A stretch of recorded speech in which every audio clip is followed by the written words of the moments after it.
اللهم صل على محمد وآل محمد. اعوذ باللہ من الشیطان اللعین الرجیم. بسم اللہ الرحمن الرحیم. رب اشرح لی صدری ویسر لی امری واحلل عقدۃ من لسانی یفقهوا قولی. ان اللہ وملائکتہ یصلون علی النبی یا ایھا الذین آمنوا صلوا علیہ وسلموا تسلیما. اللهم صل علی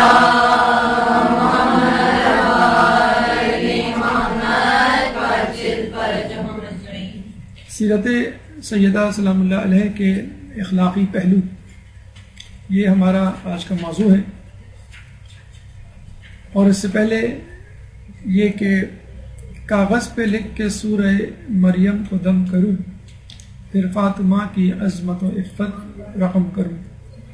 بلا شبہ آپ کی ذات مقدسہ اتنی بلند و بالا ہے کہ لب کشائی سے پہلے انسان یہ ڈرتا ہے کہ کہیں زبان لڑکھڑا نہ جائے. کچھ تحریر کرنے سے پہلے خدشہ ہوتا ہے کہ قلم سے کوئی لغزش نہ ہو جائے. اور جیسا کہ آپ لوگوں کو معلوم ہے کہ 13 جمادی الاول اور 3 جمادی الثانی یہ 2 تواریخ بی بی سیدہ سلام اللہ علیہ کی شہادت سے مربوط ہیں، اور اب تک یہ فیصلہ نہیں ہو پایا کہ اس میں سے کون سی شہادت آپ کی اصل شہادت کی تاریخ ہے. اور یہ بھی ملتا ہے تاریخ میں کہ ایک دفعہ ایک عالم دین نے بہت تحقیق اور دقت سے کام لے کر یہ معلوم کرنے کی کوشش کی کہ ان 2 تواریخ میں کون سی تاریخ اصل تاریخ شہادت ہے. تو دوران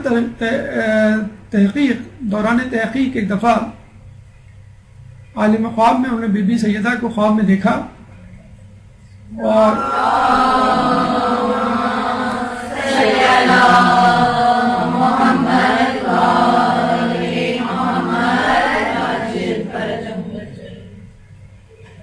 کہ بی بی سیدہ خواب میں ان سے کہہ رہی ہیں کہ اے شخص، تو کیوں اس بات پہ تلا ہوا ہے کہ میری تاریخ شہادت متعین کرے؟ کیا تو نہیں چاہتا کہ لوگ ایک سے زیادہ دنوں میں میرے غم میں گریا کریں؟ چنانچہ اس دن سے اس عالم دین نے یہ تحقیق چھوڑ دی کہ آپ کی تاریخ شہادت 13 جمادی الاول ہے یا 3 جمادی الثانی. جو تو دیگر معصومین کے حوالے سے بھی کئی تواریخ ایسی ہیں شہادت یا ولادت کے حوالے سے کہ جو ہمیں ایک سے زیادہ ملتی ہیں، اور بس اوقات ہم دونوں تواریخ میں گریا کرتے ہیں یا جشن مناتے ہیں. مثلا خود رسول اللہ کی جو تاریخ ولادت ہے وہ ہمارے نزدیک 17 ربیع الاول ہے اور غیروں کے نزدیک 12 ہے. لیکن اس اختلاف سے الحمدللہ ہمارے علماء نے فائدہ اٹھایا اور 12 سے لے کے 17 تک یعنی پورے ہفتے کو ہفتہ وحدت المسلمین کے نام سے منانے کی ترغیب دی، اور الحمدللہ کافی عرصے سے یہ کامیابی کے ساتھ منایا جا رہا ہے. اسی طرح 13 جمادی الاول سے لے کے 3 جمادی الثانی تقریباً 20 دن یا 3 ہفتے لوگوں نے علماء نے فائدہ اٹھایا اور یہ کہا کہ ہم فقط 2 دن بی بی کا غم کیوں منائیں، بلکہ ہمیں 13 جمادی الاول سے لے کر 3 جمادی الثانی مسلسل بی بی کا غم منانا چاہیے. بلا شبہ بی بی کی ذات ایسی ہے کہ ایک دن ان کے لیے گریہ کرنا یا ان کے مظالم، ان پہ ہونے والے مظالم بیان کرنا کافی نہیں. اور اس بہانے لوگوں کو آپ کی ذات مقدسہ سے آشنائی کا ایک اہم ذریعہ ہاتھ آ جاتا ہے. لیکن ایک جو اصل وجہ غالباً نظر آتی ہے اس کے پیچھے جو علماء اکثر بیان کرتے ہیں وہ ایک لفظی مغالطہ ہے، اور وہ کچھ یوں کہ یہ تو لوگوں کو معلوم ہے کہ بی بی کی شہادت خود رسول اللہ کی شہادت سے 75 یا 95 دن بعد ہوئی. 75 یا 95 دن بعد. تو اگر ہم رسول اللہ کی شہادت سے دن کو گنیں تو 75 دن 13 جمادی الاول پہ ختم ہوتے ہیں اور 95 دن 3 جمادی الثانی یعنی 20 دن بعد. عربی میں 75 کو 75 اور 95 کو 95 کہتے ہیں. اور یہ بھی معلوم ہونا چاہیے آپ کو کہ جس طرح عربی زبان میں اعراب نہیں ہوتے.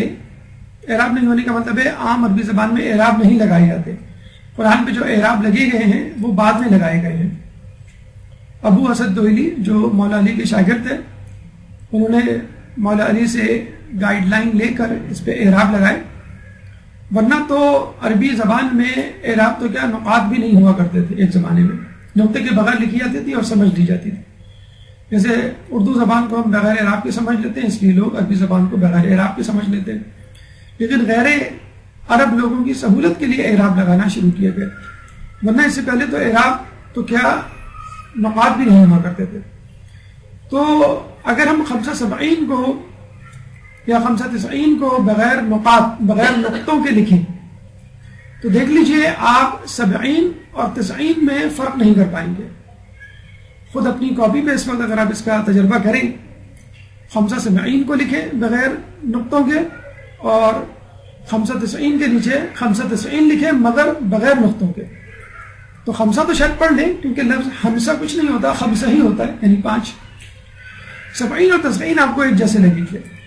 چنانچہ بعد کے لوگوں کو سمجھ میں نہیں آیا جنہوں نے بغیر نقطے کے یہ لفظ پڑھا, یہ گنتی پڑھی کہ یہ 75 ہے یا 95. چنانچہ بہرحال یہ دو تاریخیں 75 اور 95 کے حوالے سے مشہور ہو گئی. کچھ لوگوں نے کہا کہ یہ 75 ہے یعنی آپ کی شہادت 75 دن بعد ہوئی, اور کچھ لوگوں نے کہا کہ یہ 95 ہے یعنی آپ کی شہادت 95 دن بعد ہوئی. اگر 75 دن بعد ہوئی تو 13 جمادی الاول ہوئی, اور اگر 95 دن بعد ہوئی تو 3 جمادی الثانی.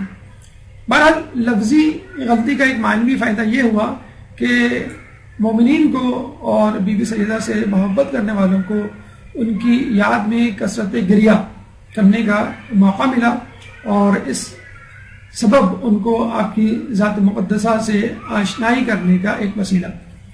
آئیے بی بی کی ذات مقدسہ کے حوالے سے کچھ گفتگو کرتے چلیں. پہلے بی بی سیدہ کے فضائل آیات و قرآنی اور روایت معصومین کی روشنی میں, اس کے بعد بحیثیت بیٹی آپ کن کن فضائل کی حامل تھیں, بحیثیت بیوی آپ نے کس طرح ایک مثالی عورت بن کے دکھایا, بحیثیت ماں کس طرح آپ نے اپنے بچوں کی پرورش کی, اور اس کے بعد آپ کی زندگی کے چند اور متفرق پہلو, اور اس کے بعد شہادت. جیسا کہ موضوع سے ظاہر ہے اور خود ذات مقدسہ ایسی ہے کہ اس کو ایک نشست میں بلکہ کئی نشستوں میں مکمل کرنا ممکن نہیں. چنانچہ ایک نشست آج ہوگی اور اس کے بعد بقیہ انشاءاللہ موضوع کو اگلی کسی نشست میں مکمل کیا جائے گا. آئیے ہم بی بی کی ذات مقدسہ کے حوالے سے پہلے مرحلے پہ اپنی گفتگو شروع کرتے ہیں, یعنی فضائل سیدہ. ایک درود پڑھ دیں محمد والے میں.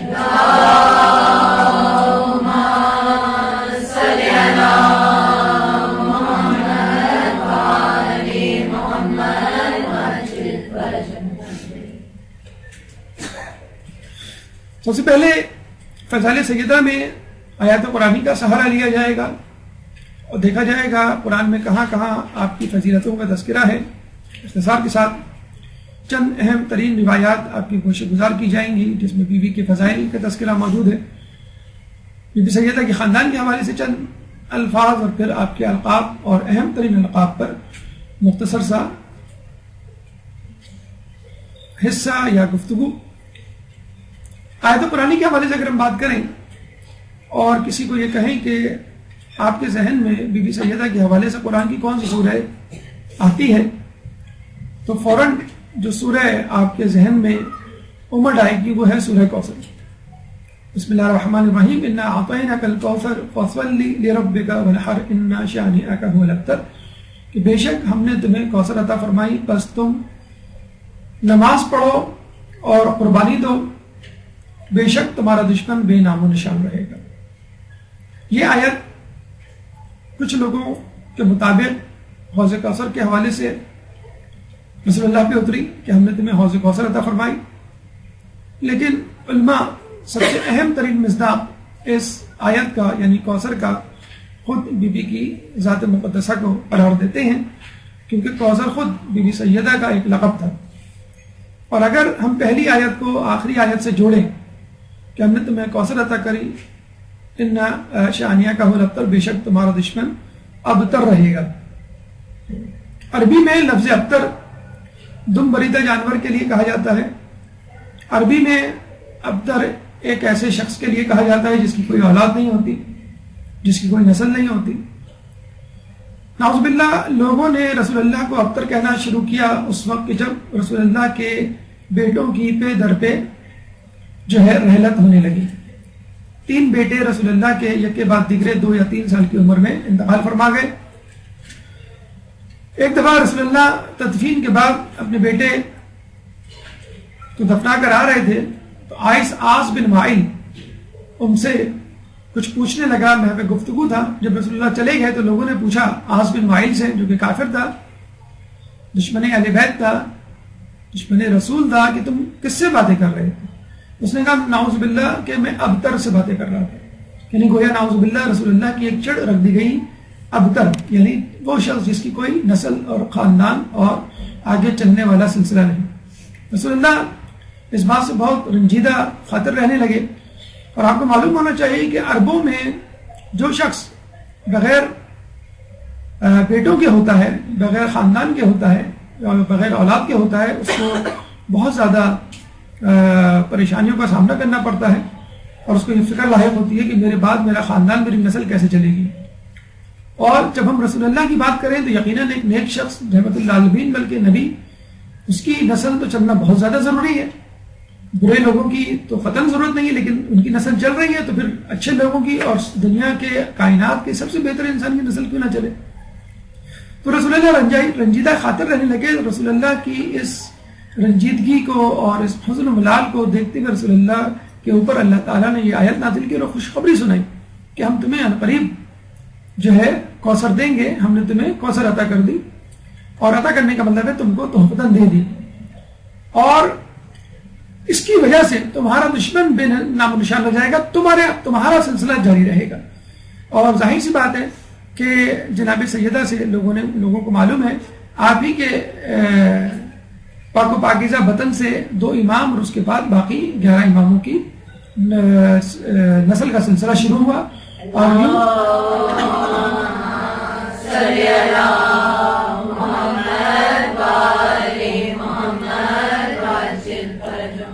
یعنی آپ خود رسول اللہ کے خاندان اور رسول اللہ کی نسل کا جو ہے وہ منبع اور ماخذ قرار پائیں. آیت تطہیر آپ پڑھتے ہیں سورہ احزاب کی آیت نمبر 33، انما یرید اللہ لیذھب عنکم الرجس اہل البیت ویطہرکم تطہیرا. صلی علی محمد و آل محمد. اس آیت کے مطابق اللہ تو یہ چاہتا ہے بے شک کہ تم اہل بیت سے رجس دور رکھے اور تم کو پاک و پاکیزہ کرتے جیسا کہ اس کا حق ہے. علماء اعلیٰ مفسرین فرماتے ہیں کہ ترجمہ یہی ہونا چاہیے، دور رکھے نہ کہ دور کر دے. انگلش میں ہم کہیں گے ٹو ریموو نہیں ہونا چاہیے، ٹو کیپ اوے ہونا چاہیے. کیونکہ تب ہم کہتے ہیں کہ دور کر دے تو اس کا مطلب ہے نعوذ باللہ دامن پہ کوئی داغ ہے، کوئی گندگی ہے، کوئی گناہ ہے جس کو اللہ تعالیٰ چاہتا ہے کہ دور کر دیا جائے. جیسے امی کہتی ہیں آپ سے کہ لاؤ بیٹا اپنے کپڑے دے دو میں داغ دور کر دوں، اور جب امی آپ کو نئے کپڑے پہناتی ہیں تو یہ کہتی ہیں کہ دیکھو بیٹا یہ ڈرٹ سے، داغ دھبوں سے دور رہنا. دور رہنا اور دور کرنے میں یہ فرق ہے کہ دور کرنے کا مطلب یہ ہے کہ داغ لگ چکا اس کو دور کیا جا رہا ہے، اور دور رہنے کا مطلب یہ ہے کہ داغ نہیں لگا. چنانچہ ترجمہ یہی صحیح ہے کہ دور رکھے، یعنی کبھی بھی تمہارے دامن پہ کوئی دھبا نہ آئے، کوئی گناہ، کوئی خطا، کوئی لفزش تم سے سرزد نہ ہو. اور ان تمام میں یعنی اہل بیت میں فقط ایک ذات مقدسہ ایسی ہے جو صنف نازک یعنی عورت ہونے سے تعلق رکھتی ہے.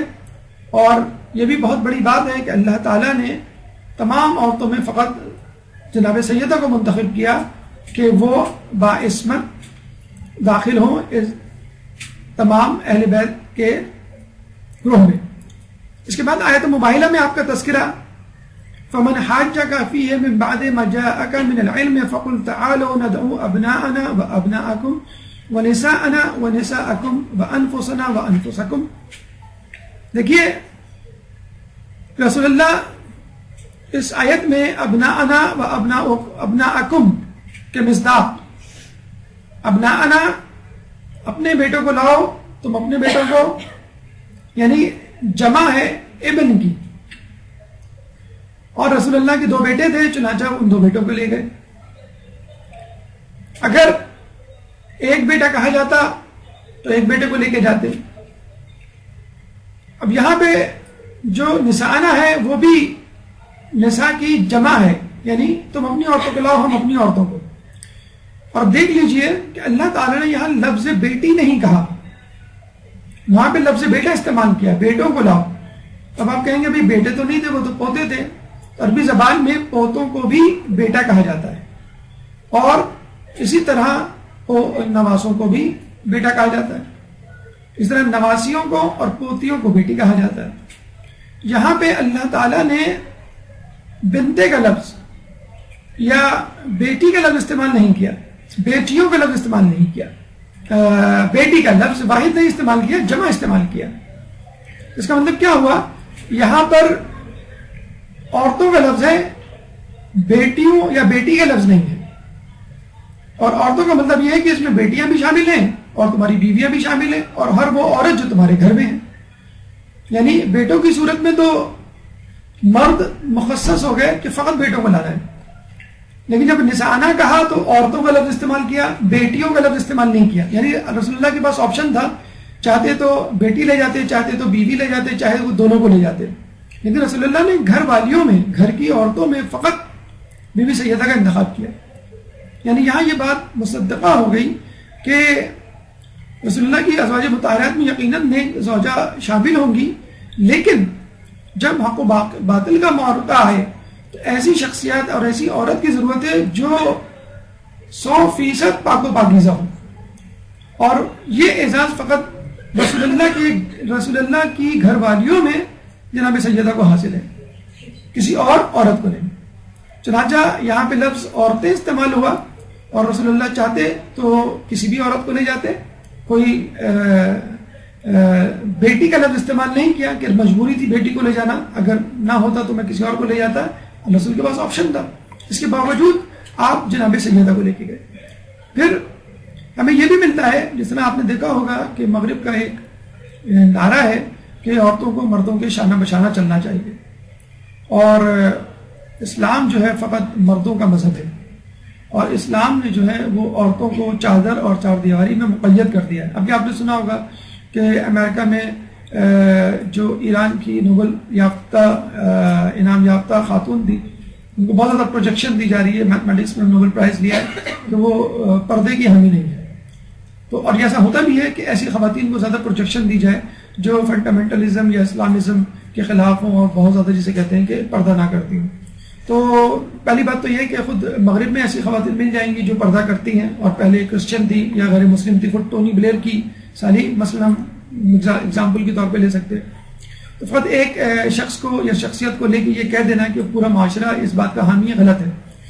تو اسلام عورتوں کے مردوں کے شانہ بشانہ چلنے میں کوئی قباحت محسوس نہیں کرتا، بشرط یہ کہ ضرورت ایسی پڑ جائے. اگر اسلام مردوں کا مذہب ہوتا تو رسول اللہ مباہلے میں عورت کو نہ لے کے جاتے، فقط مردوں کو لے کے جاتے، فقط عورتوں کو نہ لے کے جاتے ساتھ. اور ہم کربلا میں بھی یہی دیکھتے ہیں کہ امام حسین جو ہے اپنے ساتھ اپنے گھر کی خواتین کو بھی لے کے گئے. تو مباہلہ میں فاطمہ کی ضرورت بدرجہ اولا ضروری تھی، اور کربلا میں جناب زینب کی وہاں ضرورت تھی. تو شانہ بشانہ چلنا اس بات کا نام ہے کہ انسان یا مسلمان عورت جو ہے وہ اسلام کے لیے مردوں کے ساتھ ساتھ کتنی قربانی دے سکتی ہے. سورہ حلقہ جس کو سورہ انسان بھی کہا جاتا ہے، اور یہ سورہ اس وقت نازل ہوئی کہ جب اہل بیت کے گھرانے نے پنجتن پاک نے روزہ رکھا. جب حسن حسین بیماری سے صحت یاب ہوئے تو منت مانی گئی کہ ہم 3 دن کے روزے رکھیں گے. اس میں پھر حسن حسین نے بھی روزہ رکھا. اور آپ کو معلوم ہے کہ 3 دن کس طرح متواتر عین افطار کے وقت کوئی سائل آ جاتا، کوئی فقیر آ جاتا، کوئی مسکین، کوئی مسافر آ جاتا، اور تینوں دن تمام گھر والے اپنی اپنی روٹیاں اس کو دے دیتے. یہ بھی ممکن تھا کوئی ایک دے دیتا، لیکن جب کسی ایک نے اپنے ہاتھ سے روٹی آگے بڑھائی فقیر کے لیے، مانگنے والے کے لیے، تو باقی چاروں نے بھی دے دی. اس کو ہم کہتے ہیں کہ ٹیم ورک، کہ تمام خاندان جو ہے وہ ایک ہی طرف ایک ہی رخ کیے ہوئے چل رہا تھا. اس میں جنت کی ہر نعمت کا تذکرہ ہے. لوگ فرماتے ہیں فقط حور کے، اور یہ احتراماً بی بی سیدہ کے لیے ہے کہ کیونکہ ان کا ایک لقب حور انسیہ بھی ہے. اب آئیے روایات کی طرف اختصار کے ساتھ. بی بی سیدہ کی شان میں کیا روایات اور ان کی کس طرح فضیلت بیان کرتی ہیں. ایک حدیث کے مطابق کہ بطور نمونہ دنیا میں 4 مثالی خاتون گزری ہیں: Bibi Asiya, Bibi Maryam, Bibi Khadija اور جناب فاطمہ. بی بی آسیہ زوجہ فرعون ہے کہ جو حالت تقیہ میں تھی، اور ایک دفعہ جب ان کا ایمان آشکار منکشف ہوا تو فرعون نے ان کو سزا دی، قید میں ڈالا. بہت کوشش کی وہ دین سے پھر جائے مگر باز نہ آئی. بالآخر ان کو صلیب پہ لٹکا کر میخیں ٹھوک کر شہید کر دیا. اسی بی بی مریم کہ جنہوں نے اپنے ہی لوگوں کی تہمتیں برداشت کی. عیسیٰ علیہ السلام کی والدہ ماجدہ بنی، بغیر باپ کے عیسیٰ علیہ السلام اس دنیا میں تشریف لائے، اور لوگوں نے جناب مریم پہ الزامات لگائے، لیکن ان کے پاس استقامت میں کوئی لغزش نہ آئی.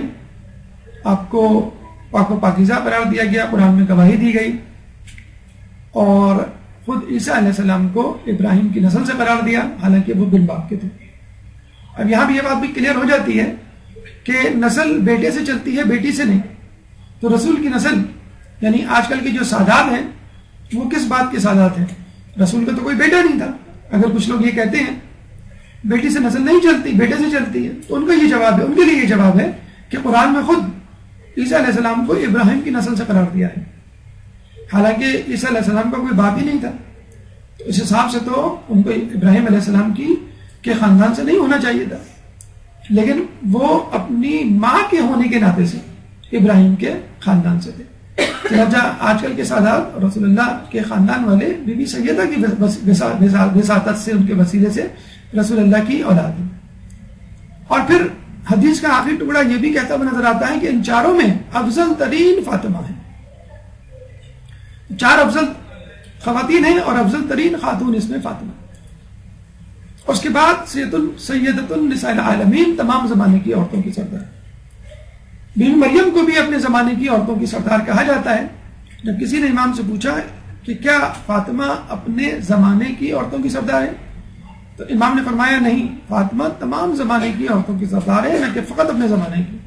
یعنی اولین سے لے کے آخرین تک، قیامت تک جتنی عورتیں پیدا ہوں گی آدم علیہ السلام سے لے کر، ان تمام کی سردار فاطمہ ہے. اور ان خواتین میں خود بی بی مریم بھی شامل ہے.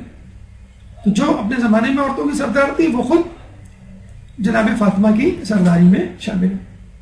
اس کے بعد سید النساء اہل الجنہ کہ جنت کی عورتوں کی سردار.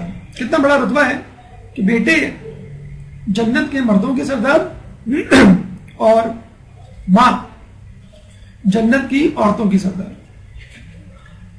کیا رتبہ ہے، کیا منزلت ہے، اور کیا کیا نعمتیں بی بی کو دی جائیں گی انشاءاللہ اس کا تصور ہم نہیں کر سکتے، وہ وہیں جا کے معلوم ہوگا.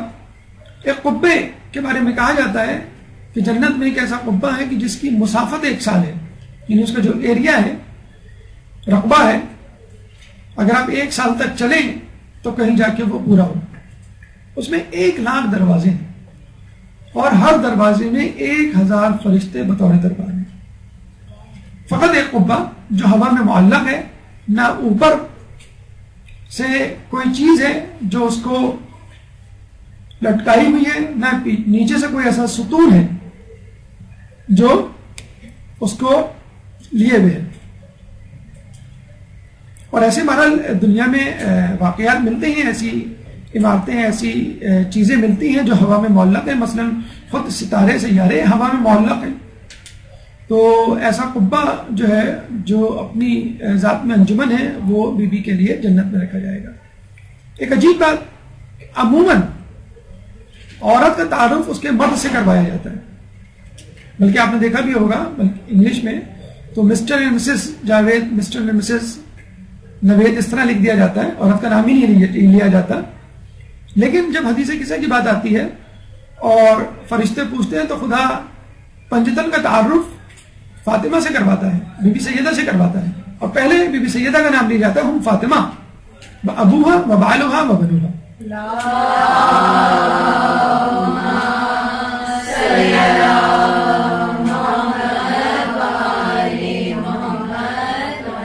وہ فاطمہ ہیں اور وہ ان کے والد ہیں، وہ ان کے شوہر، اور وہ ان کے بیٹے، یعنی جناب سیدہ جو ہیں وہ خاندان میں مرکزی حیثیت رکھتی ہیں.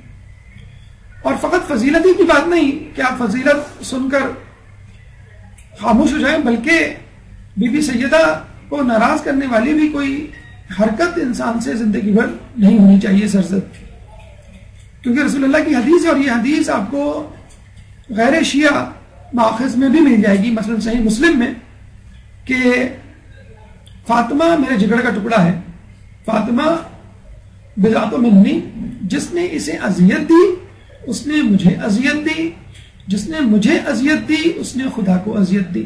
اور یہ بھی ملتا ہے کہ جس نے خدا کو اذیت دی وہ اپنا ٹھکانہ جہنم میں بنا لے. دلچسپ واقعہ اس حدیث کے حوالے سے ہمیں ملتا ہے کہ ہمارے ایک شیعہ عالم ایک دشمن اہل بیت کے گھر گئے، وہ خود بھی ایک عالم تھا، اور باتوں باتوں میں جناب سیدہ کا تذکرہ نکل پڑا. ہمارے عالم نے اس سے کہا کہ آپ کی کتاب صحیح مسلم میں یہ حدیث درج ہے کہ جناب سیدہ کے حوالے سے جس نے فاطمہ کو اذیت دی اس نے مجھے اذیت دی، جس نے رسول نے فرمایا، اور جس نے مجھے اذیت دی اس نے خدا کو اذیت دی، اور جس نے خدا کو اذیت دی وہ اپنا ٹھکانہ جہنم میں بنا لے. اور اس کے بعد 9 صفحے کے فاصلے سے ایک اور حدیث ہے کہ جس میں بتلایا گیا ہے کہ جناب سیدہ اپنے رسول اللہ کے بعد کچھ لوگوں سے ناراض اس دنیا سے گئی، یعنی ان لوگوں نے بی بی سیدہ کو اذیت دی. تو کیا وہ اس حدیث کی مصداق اللہ کی ناراضگی کا سبب نہیں دے رہے؟ تو عالم دین نے کہا ٹھیک ہے میں دیکھوں گا اور پھر آپ کو بتاؤں گا. شیعہ عالم دین چلے گئے، کچھ دنوں کے بعد تشریف لائے، کہنے لگے کہ آپ نے وہ حدیث دیکھی؟ انہوں نے کہا کہ ہاں میں نے کتاب کا مطالعہ کیا. تو ہمارے عالم دین نے کہا کہ پھر آپ نے کیا دیکھا، کیا فیصلہ کیا؟ انہوں نے کہا کہ آپ لوگ جھوٹ بولتے ہیں. کہنے کیوں، کیا یہ حدیث اس میں موجود نہیں ہے فقط 9 صفحے کے فاصلے سے؟ تو اس نے کہا کہ یہ دونوں حدیثیں موجود ہیں مگر 7 صفحے کے فاصلے سے. تو دیکھا جائے تو لوگ بے معنی فرق کو لے کے بیٹھ جاتے ہیں، جو اصل پیغام، جو اصل مقصد ہے وہ بھلا بیٹھتے ہیں. تو یقیناً بی بی کی ذات مقدسہ وہ معیار ہے کہ جس معیار میں انسان کو اپنا مستقبل دیکھ لینا چاہیے کہ اگر وہ بی بی کو خوش رکھے گا تو اس کا ٹھکانہ جہنم، اور اگر اذیت دے گا اپنے کسی فعل سے، یہ بھی ممکن ہے کہ ان کے جانے کے بعد، ان کی شہادت کے بعد بھی ہم ان کو تکلیف دیں، ایسی بات کریں جو ان کو ناپسند ہو، تو وہ اپنا ٹھکانہ جہنم میں بنا سکتا ہے. بی بی کے خاندان کے حوالے سے دیکھیے، انسان کی خوبیاں اور خامیاں انسان کے ہاتھ میں ہوتی ہیں. اگر محنت کرے تو وہ خوبیاں اپنے اندر پیدا کر سکتا ہے، اور محنت کرے تو خامیاں اپنے اندر سے نکال سکتا ہے. لیکن انسان جس خاندان میں پیدا ہو گیا بس اس خاندان سے ناطا نہیں توڑا جا سکتا. خصوصی طور پہ والدین جو آپ کے ہیں وہ ہیں، اب تبدیل نہیں ہو سکتے. آپ دیکھیے خود بی بی کو اللہ تعالیٰ نے کتنا بہترین خاندان دیا کہ باپ رحمت للعالمین، دونوں جہانوں کے لیے رحمت، ماں ملکۃ العرب، عرب کی ملکہ، اولاد آئمہ معصوم، دونوں بیٹے نہ صرف یہ کہ معصوم بلکہ امام اور بلکہ سید الشباب اہل جنت، یعنی اہل جنت میں جو شباب، جو نوجوان ہوں گے وہ ان کی ماں. کچھ لوگوں نے تعویل گڑھی کہ نوجوانوں کے سردار تو حسن حسین ہیں لیکن بوڑھوں کے سردار فلاں ہیں، بچوں کے سردار فلاں ہیں. اس طرح انہوں نے حدیث کو طول دیا اور کچھ غیر موضوع افراد کو بھی اس میں شامل کر لیا. ان کی اطلاع کے لیے عرض ہے کہ جنت میں تمام لوگ جوان ہوں گے. اور آپ نے یہ ایک لطیفہ بھی سنا ہوگا جس میں پیغام بھی ہے کہ ایک بوڑھی عورت رسول اللہ کے پاس آئی اور کہنے لگی کہ آپ میرے لیے دعا کریں کہ میں جنت میں جاؤں. تو رسول نے کہا کہ کوئی بوڑھی عورت جنت میں نہیں جائے گی. وہ رونے دھونے لگی اور رو دھو کے جانے لگی تو راستے میں جناب بلال ملے تو حضرت بلال نے کہا کہ تم کیوں رو رہی ہو؟ کہنے رسول اللہ نے ابھی ابھی کہا ہے کہ کوئی بوڑھی عورت جنت میں نہیں جائے گی، اس لیے میں رو رہی ہوں۔ حضرت بلال نے کہا کہ چلو میں تمہیں رسول کے پاس لے چلتا ہوں، سننے میں مغالطہ ہوا ہوگا۔ حضرت بلال، ان کا پورا نام حضرت بلال حبشی ہے، سیاہ فام رسول اللہ کے صحابی، رسول اللہ کے پاس آئے، کہنے لگے یہ بوڑھی عورت کہہ رہی ہے کہ کوئی بوڑھی عورت جنت میں نہیں جائے گی۔ رسول اللہ نے کہا ہاں، اور کوئی سیاہ فام بھی جنت میں نہیں جائے گا۔ اب بلال بھی رونے لگے اس بوڑھی عورت کے ساتھ۔ تو رسول اللہ نے دونوں کو کہا کہ دیکھو، ہر بوڑھا شخص جنت میں جوان ہو کے جائے گا اور ہر بدصورت شخص جنت میں خوبصورت ہو کے جائے گا۔ تو یہ کہنا کہ جوانوں کے سردار حسن حسین ہیں، بوڑھوں کے کوئی اور بچوں کی کوئی اور، تو جنت میں سب کہا جاتا ہے کہ 33 سال کی عمریں ہوں گی جو لوگ جنت میں جائیں گے۔ بہرحال تو جنت میں جتنے بھی مرد حضرات ہیں ان کے سردار حسن حسین، اور جتنی بھی عورتیں ہیں ان کی سردار بی بی سیدہ۔ اب آئیے القاب کی طرف۔ آپ کو معلوم ہے عربی زبان میں لقب اس نام کو کہتے ہیں جو کسی خصوصیت کی وجہ سے پیدا ہو، لوگوں میں مشہور ہو جائے، یعنی وہ صفت اس میں موجود ہوگی تبھی اس کا یہ خصوصی نام پڑ گیا، اور جو نام اس کی خصوصیت کی وجہ سے پڑ جائے وہ نام لقب کہلاتا ہے۔ علماء علام کے مطابق بی بی سیدہ کے 300 سے زیادہ لقب ہیں۔ اب آپ جان لیجئے کہ بی بی سیدہ کے فضائل کتنے ہوں گے کہ لوگوں کو 300 سے زیادہ القاب کے ذریعے ان کو یاد رکھنا پڑ گیا۔ اللہ تعالیٰ نے خود تجویز کی ہیں کچھ نام و لقب، جس میں سے خود فاطمہ اللہ کا تجویز کردہ نام ہے۔ کتنی بڑی بات ہے کہ اللہ کسی کا نام رکھے۔ پھر باقی القاب مثلا صدیقہ، مبارکہ، طاہرہ، زکیہ، راضیہ، مرضیہ، محدثہ اور زہرہ، یہ بھی جناب سیدہ کے القاب اللہ تعالیٰ کی طرف سے رکھے گئے ہیں، اور ایسا کوئی اس میں اچھمبا نہیں، کوئی حیرت کی بات نہیں۔ چوتھے امام کا جو لقب ہے زین العابدین، وہ بھی اللہ کی طرف سے ہے، اور قیامت میں جو ندا آئے گی آپ کی آمد پر انتا زین العابدین یا آئینہ زین العابدین کے زین العابدین کہاں ہیں، تو چوتھے امام ہمارے لوگوں کے سامنے نمودار ہوں گے۔ اسی طرح اللہ تعالیٰ نے خود آپ کا نام اور القاب تجویز کیے ہیں۔ اس کے علاوہ بھی آپ کے دیگر القاب ہمیں کتابوں میں ملتے ہیں، بطول، الحسان، الحرہ، السیدہ، العذرہ، الحورہ، المبارکہ، الطاہرہ، الزکیہ، الراضیہ، المرضیہ، المحدثہ، مریم الکبریٰ، الصدیقۃ الکبریٰ۔ آسمانوں میں فرشتوں کے درمیان جو نام القاب مشہور ہیں وہ نوریہ، سماویہ اور حانیہ۔ دیکھیں کتنے اچھے نام اور القاب ہیں، یہ ہمیں چاہیے کہ اپنی بہن، اپنی بیٹیوں، اپنی اولادوں کے رکھیں، بجائے اس کے کہ ہم سیکولر نام یا ایسے نام جو اسلامی ثقافت سے لگا نہیں کھاتے اور عموماً بے معنی نام ہوتے ہیں، ایسے نام رکھیں جو اہل بیت سے کوئی تعلق اور نسبت رکھتے ہوں، تاکہ وہ خصوصیات پیدا ہوں، اس نام کے اثرات پیدا ہوں۔ تمام القابات، یعنی اگر ہم 300 القاب کو لیں تو اس کے لیے کئی نشستیں درکار ہیں، چنانچہ چند القاب آپ کے سامنے ہم پیش کرتے ہیں اور ان کے معنی مختصراً آپ کو بتلاتے ہیں۔ فاطمہ کا مطلب ہے آزاد کرنا، توڑنا، الگ کرنا، علیحدہ کرنا۔ آپ نے لفظ افطار سنا ہوگا، وہ بھی اسی سے نکلا ہے۔ افطار کا مطلب ہے اپنی بھوک کو ختم کرنا، اپنے آپ کو روزے سے آزاد کرنا اور کچھ کھا لینا۔ اسی طرح عربی میں ناشتے کو فطور کہتے ہیں، یعنی جب آدمی صبح اٹھتا ہے تو نہار منہ ہوتا ہے، فاسٹنگ ہوتا ہے، فاسٹنگ لیول پہ ہوتا ہے، جیسے ہم کہتے ہیں نا بلڈ شوگر فاسٹنگ کروائیں آپ، زیادہ افیکٹو ہے رینڈم کے۔ تو جب آدمی ناشتہ کرتا ہے تو اس کی بھوک ختم ہو جاتی ہے اور اس کا ناشتہ شروع ہو جاتا ہے، کھانا پینا، کسی چیز سے اپنے آپ کو الگ کر لینا۔ کیوں یہ نام پڑا آپ کا؟ کہ کہا یہ جاتا ہے کہ قیامت میں جناب سیدہ جہنم کے دروازے پہ کھڑی ہوں گی اور مومنین کو جہنم میں جانے سے روکیں گی۔ جب کچھ روایتوں میں جنت کے دروازے پہ لکھا ہے کہ جب تک کسی ہر مومن کو جنت میں نہیں داخل کر دیں گی وہ اندر نہیں داخل ہوں گی جنت کے۔ کچھ روایت میں روزی محشر لکھا ہوا ہے، میدان محشر، اور کچھ روایت میں بحر الانواری کی روایت میں جہنم کا دروازہ لکھا ہے۔ لیکن اگر جنت کے دروازے پر کھڑی ہوں تو امکان ہے کہ کچھ لوگ جہنم میں چلے گئے ان کو پتہ نہ چلے، اگر روز محشر میدان محشر میں کھڑی ہوں تو شاید کچھ لوگ غلطی سے جہنم میں ڈال دیے جائیں مومنین. آپ اس روایت کے مطابق جہنم کے دروازے پہ کھڑی ہوں گی کہ اگر تمام تر کوششوں کے باوجود بھی کوئی غلطی سے مومن جہنم میں ڈالا جا رہا ہو تو اس کو اسی وقت وہاں روک لیں گے. اور یہ بھی کہا جاتا ہے کہ مومنین کی پیشانی پہ مومن لکھا ہوگا. اور یہ بھی کہا جاتا ہے کہ جب دجال آئے گا تو وہ بھی مومن کو مومن لکھے ہوئے لفظ سے پہچانے گا, ماتھے پہ لکھا ہوگا اور وہ چن چن کے ان کو قتل کرے گا. اور خود دجال کے ماتھے پر لفظ کافر لکھا ہوگا. بہرحال آج کل کا جو ایڈوانس دور ہے, آپ کو معلوم ہے اس قسم کے موبائل آ گئے ہیں کہ اگر کوئی شخص آپ کو فون کرے تو یہ بتا سکتا ہے کہ آپ اس وقت دنیا میں کس شہر, کس علاقے میں, کس جگہ موجود ہیں. ایک زمانے میں جب PTCL تھا اور نیا نیا موبائل آیا تھا تو لوگ بڑے مزے سے موبائل اٹھا کے بات کرتے تھے اور کہتے تھے ہم گھر پہ نہیں ہیں. پتہ ہی نہیں چلتا تھا موبائل اگر آپ کے ہاتھ میں ہو کہ آپ گھر پہ ہیں یا کہیں اور ہیں.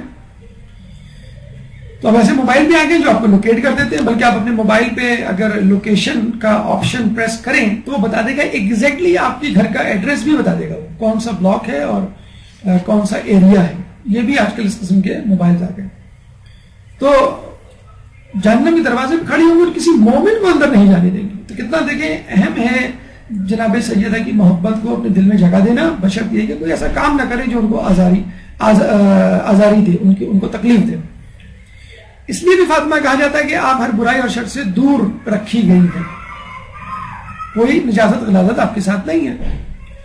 اور اس لیے بھی کہا جاتا ہے کہ رسول اللہ کی دوسری زوجہ جو اس وہم و گمان میں تھی کہ ہم سے اولاد ہوگی اور ہم رسول اللہ کی نسل کو آگے بڑھانے کا سبب بنیں گے, تمام زوجاؤں کی حرص سے وراثت منقطع ہو گئی اور وہ اس سلسلے سے الگ ہو گئی کہ وہ رسول اللہ کے خاندان کو آگے بڑھانے کا سبب بنے. فقط یہ اعزاز جناب خدیجہ الکبریٰ کے حصے میں آیا کہ وہ رسول اللہ کی اولاد کو آگے بڑھانے کا ذریعہ بنے.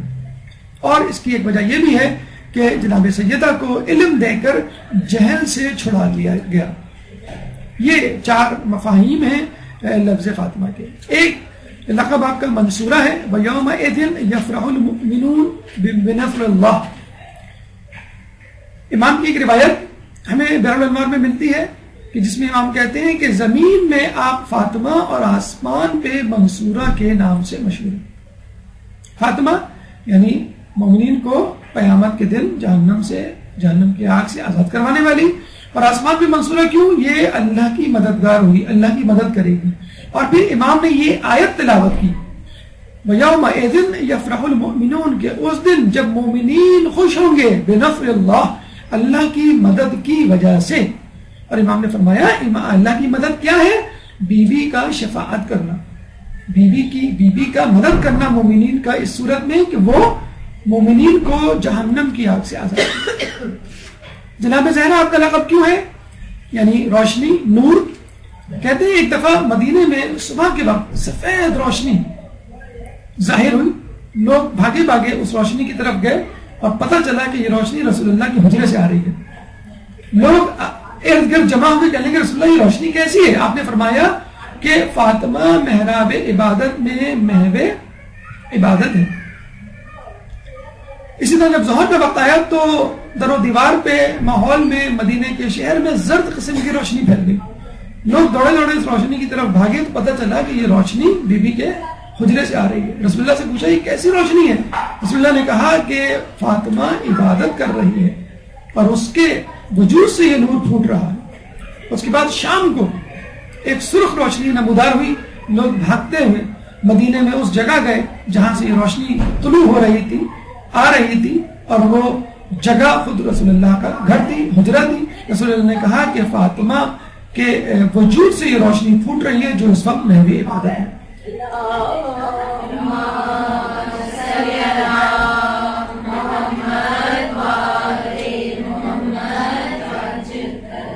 بطول ایک لقب آپ کا, اس کا مطلب ہے نجاست سے پاک, جیسے ہم نے آپ کو قرآن کی آیت بتائی آیت تطہیر کہ جس کے حوالے سے اللہ تعالیٰ نے یہ کہہ دیا کہ اہل بیت کو ہم نے نجاست سے دور رکھا ہے.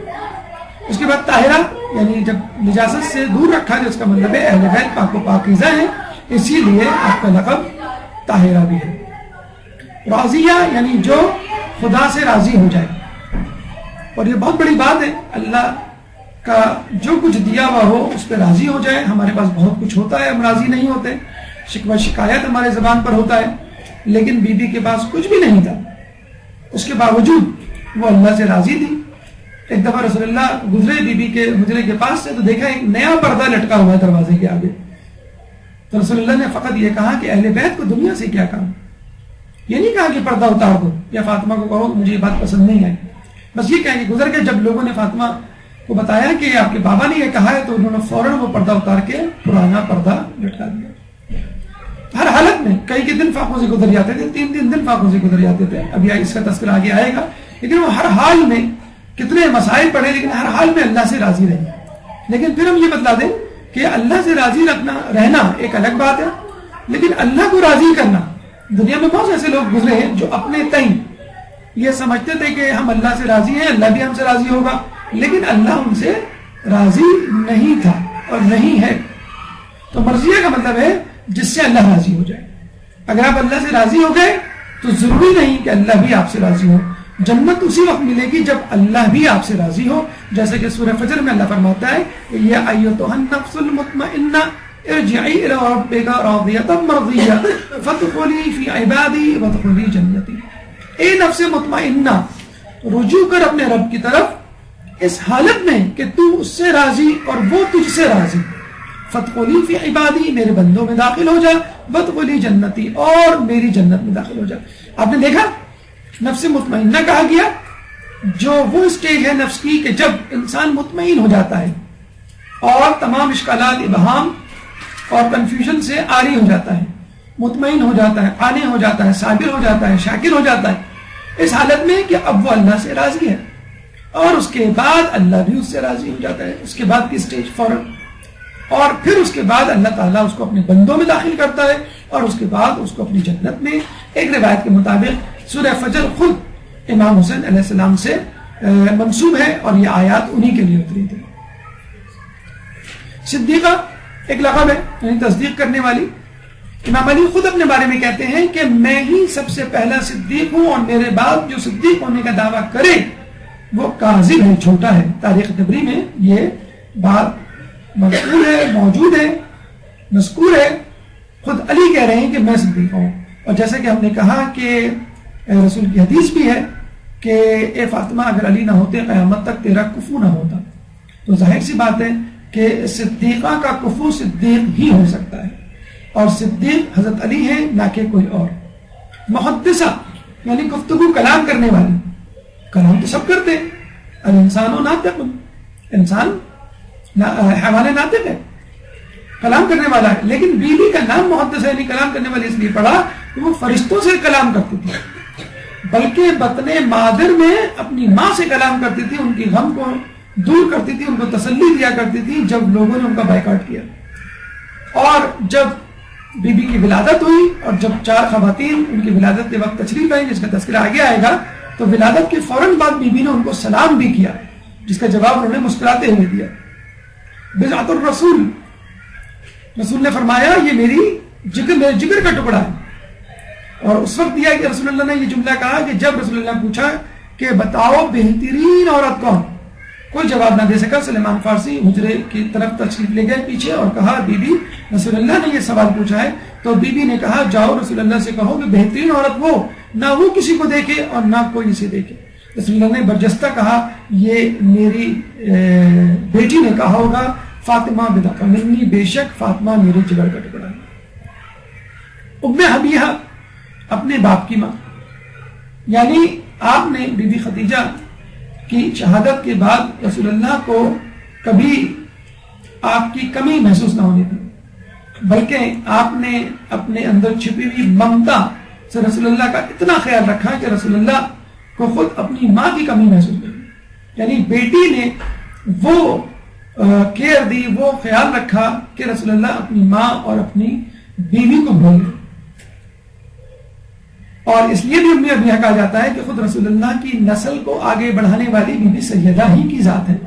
بلا شبہ آپ بی بی سیدہ خدیجہ الکبریٰ کی اولاد ہیں, اور ان سے جو ہے بی بی سیدہ کی ولادت ہوئی اور اس کے بعد تمام نسل بی بی سیدہ سے، جس کی گواہی سورہ کوثر دیتی ہے۔ کچھ لوگ کہتے ہیں کہ یہ لقب ام ابیہا نہیں بلکہ ام ابنیہا ہے، اور یہ بھی ممکن ہے کہ دو الگ الگ رقم ہوں، یعنی حسن و حسین کی ماں، یعنی دو بیٹوں کی ماں۔ اس کے علاوہ سید النساء اہل جنہ، اہل جنت کی عورتوں کی سردار، جو کہ خود صحیح بخاری اور صحیح مسلم میں بھی درج ہے۔ 10 عورتوں کو خاص چیزوں سے فضیلت دی گئی ہے۔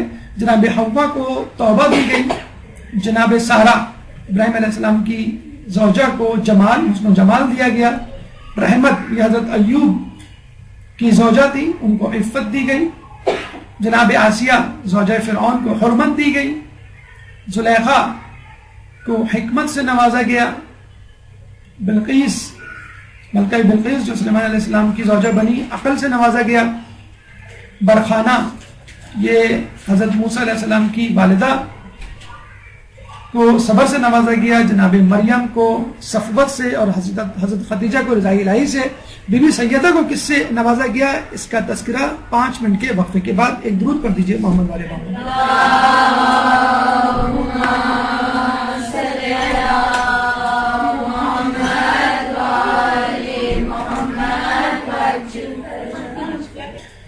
بسم اللہ الرحمن الرحیم۔ وقفے کے بعد اپنا موضوع دوبارہ ہم شروع کرتے ہیں۔ 10 عورتوں کے حوالے سے آپ کو بتایا گیا کہ فضیلت دی گئی ہے، اور اس میں جو 10ویں عورت خود جناب سیدہ کی ذات مقدسہ ہے، ان کو اللہ نے کس بات سے فضیلت دی سنیے، وہ ہے علم سے۔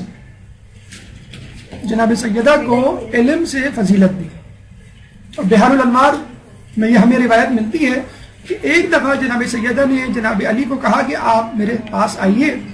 جب وہ آپ کے پاس گئے تو جناب سیدہ نے بتلایا کہ میں آپ کو بتلاتی ہوں کہ مجھ سے پہلے کیا ہوا، میرے بعد کیا ہوگا، اور آدم سے لے کے قیامت تک کے واقعات ان کو بتلائے۔ جناب علی یہ بات سن کر رسول اللہ کے پاس گئے۔ رسول اللہ نے جب ان کو آتا ہوا دیکھا تو یہ کہا، اے علی تم کس لیے آئے ہو، یہ میں بتاؤں گا یا تم بتاؤ گے؟ حضرت علی نے کہا کہ آپ خود ہی بتلا دیجیے۔ رسول اللہ نے کہا کہ تم سے فاطمہ نے یہ باتیں کہی ہیں، اور اس کے لیے تم میرے پاس آئے ہو۔ تو حضرت علی نے کہا بالکل، یعنی وہ بڑے حیران ہوئے جناب سیدہ کی نالج اور ان کے علم سے۔ تو رسول اللہ نے کہا کہ کیا تمہیں نہیں معلوم، بلکہ پھر حضرت علی نے پوچھا، رسول اللہ نے پہلے تصدیق کی تو حضرت علی نے کہا کہ کیا جناب سیدہ اسی نور سے ہیں جس سے ہم دونوں ہیں؟ تو رسول اللہ نے کہا کیا تم کو یہ بات نہیں معلوم؟ گویا وہ بتلانا چاہ رہے تھے کہ تم کو بھی معلوم ہے، لیکن تم لوگوں کو بتلانے کی غرض سے یہ سوال مجھ سے کر رہے ہو، اور میں تم کو جواب اس کا اسبات میں دے رہا ہوں۔ یہ سن کر جناب علی سجدہ شکر میں گر گئے۔ اس کے بعد جب جناب سیدہ کے پاس واپس پلٹے تو جناب سیدہ نے ان سے کہا کہ آپ میرے بابا کے پاس گئے تھے؟ کہنے لگے ہاں۔ آپ نے ان سے یہ باتیں کی؟ کہنے لگے ہاں۔ پھر بھی جناب سیدہ نے کہا کہ جب خدا نے میرے نور کو تخلیق کیا تو میں تسبیح و تحلیل میں مصروف ہو گئی۔ اس کے بعد اللہ تعالیٰ نے یہ نور ایک درخت میں ودیعت کر دیا، وہ شجر پر نور ہو گیا، اور جب جناب رسول اللہ معراج پر تشریف لے گئے اور جنت میں اس درخت کے پاس سے گزرے، اللہ نے وہ پھل انہیں کھانے کو دیا، سیب، اور کچھ روایت کے مطابق کھجور، اور میرا نور پھر رسول اللہ کے صلب میں منتقل ہوا۔ اور جب رسول اللہ نے جناب خدیجہ سے ازدواج کیا تو رسول اللہ کے صلب سے یہ نور جناب خدیجہ کے رحم طاہرہ میں منتقل ہوا، اور میری ولادت ہوئی۔ اور علی مجھے بھی ما کانا و ما یکون کا علم ہے، اور مومن تو اللہ ہی کے نور سے دیکھتا ہے۔ ایک درود پڑھ دیجئے محمد علیہ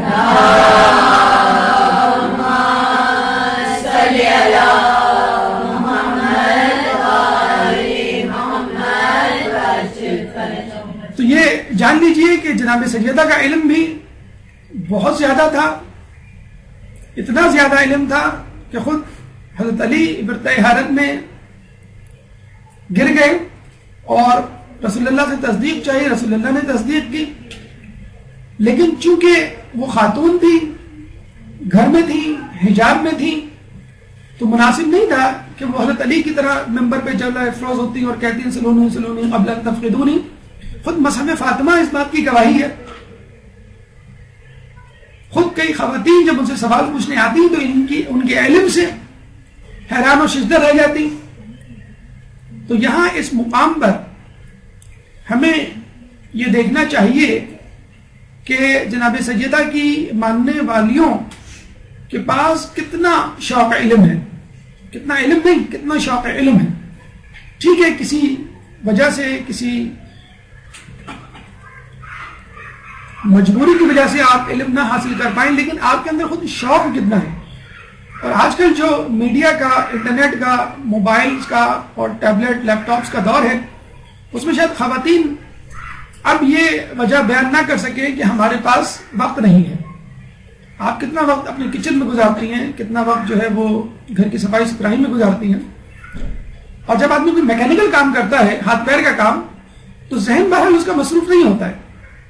آپ درس لگا کر وہ سارے کام کر سکتی ہیں. واشنگ مشین میں جو کپڑے ڈالتی ہیں اور نکالتی ہیں اور اس کو دھوتی ہیں، تو 1.5-2 گھنٹے کی فرض کر لیں آپ کی محنت ہے. اس 1.5-2 گھنٹے میں آپ ایک درس مکمل طور پہ سن سکتی ہیں. جو بھی چیز ہو اس کو آپ ریکارڈ کر لیں. کچن میں اگر آپ کھانا پکا رہی ہیں تو اس درس کو آپ سن سکتی ہیں اس کچن میں. تو جہاں یعنی گھر میں اگر آپ موجود ہیں تو پورا وقت آپ کا گھر میں گزر رہا ہے، تو آپ سے زیادہ جسے کہتے ہیں کہ ٹائم تو کسی کے پاس ہے ہی نہیں.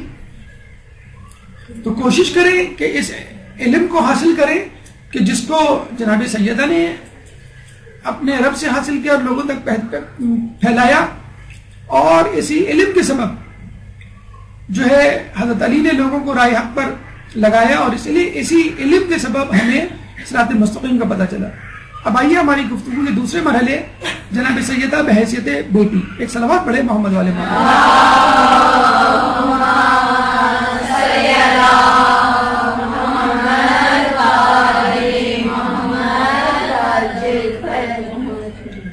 آپ کی ولادت بسعادت 5 بیست کو ہوئی.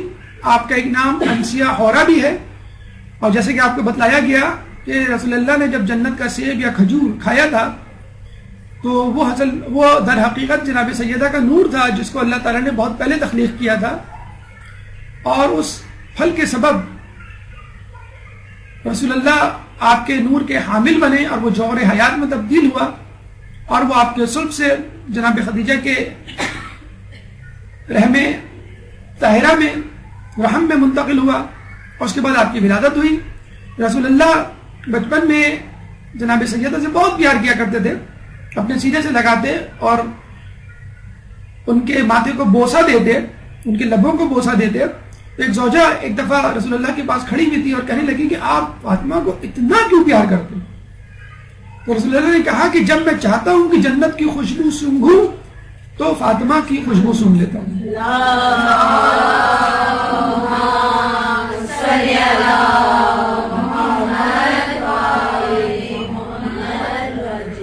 دیکھیں رسول اللہ کی یوں تو 4 اولادیں تھیں، یعنی 3 بیٹے اور 1 بیٹی.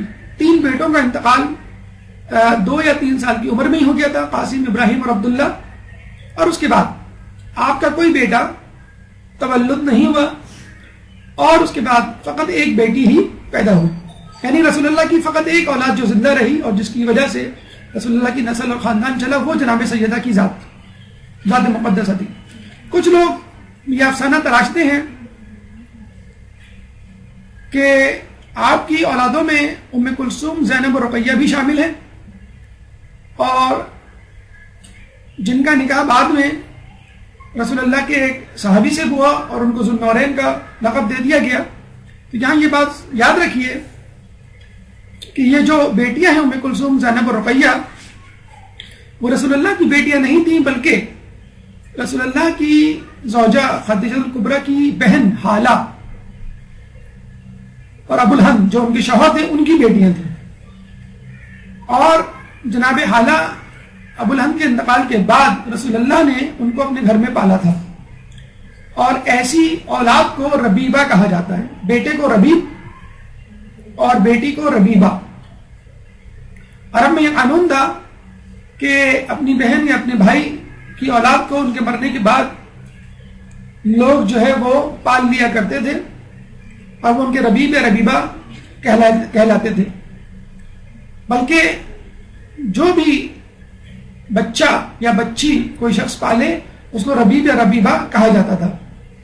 تو رسول اللہ کی بیٹیاں نہیں تھیں, وہ جناب سیدہ کی جسے کہتے ہیں کہ بھانجیاں تھیں, جناب خدیجہ الکبریٰ کی بھانجیاں تھیں. اچھا, یہاں ایک تاریخی ثبوت بھی پیش کرتے چلیں کہ رسول اللہ کا عہد جو ہے وہ 25 سال میں ہوا.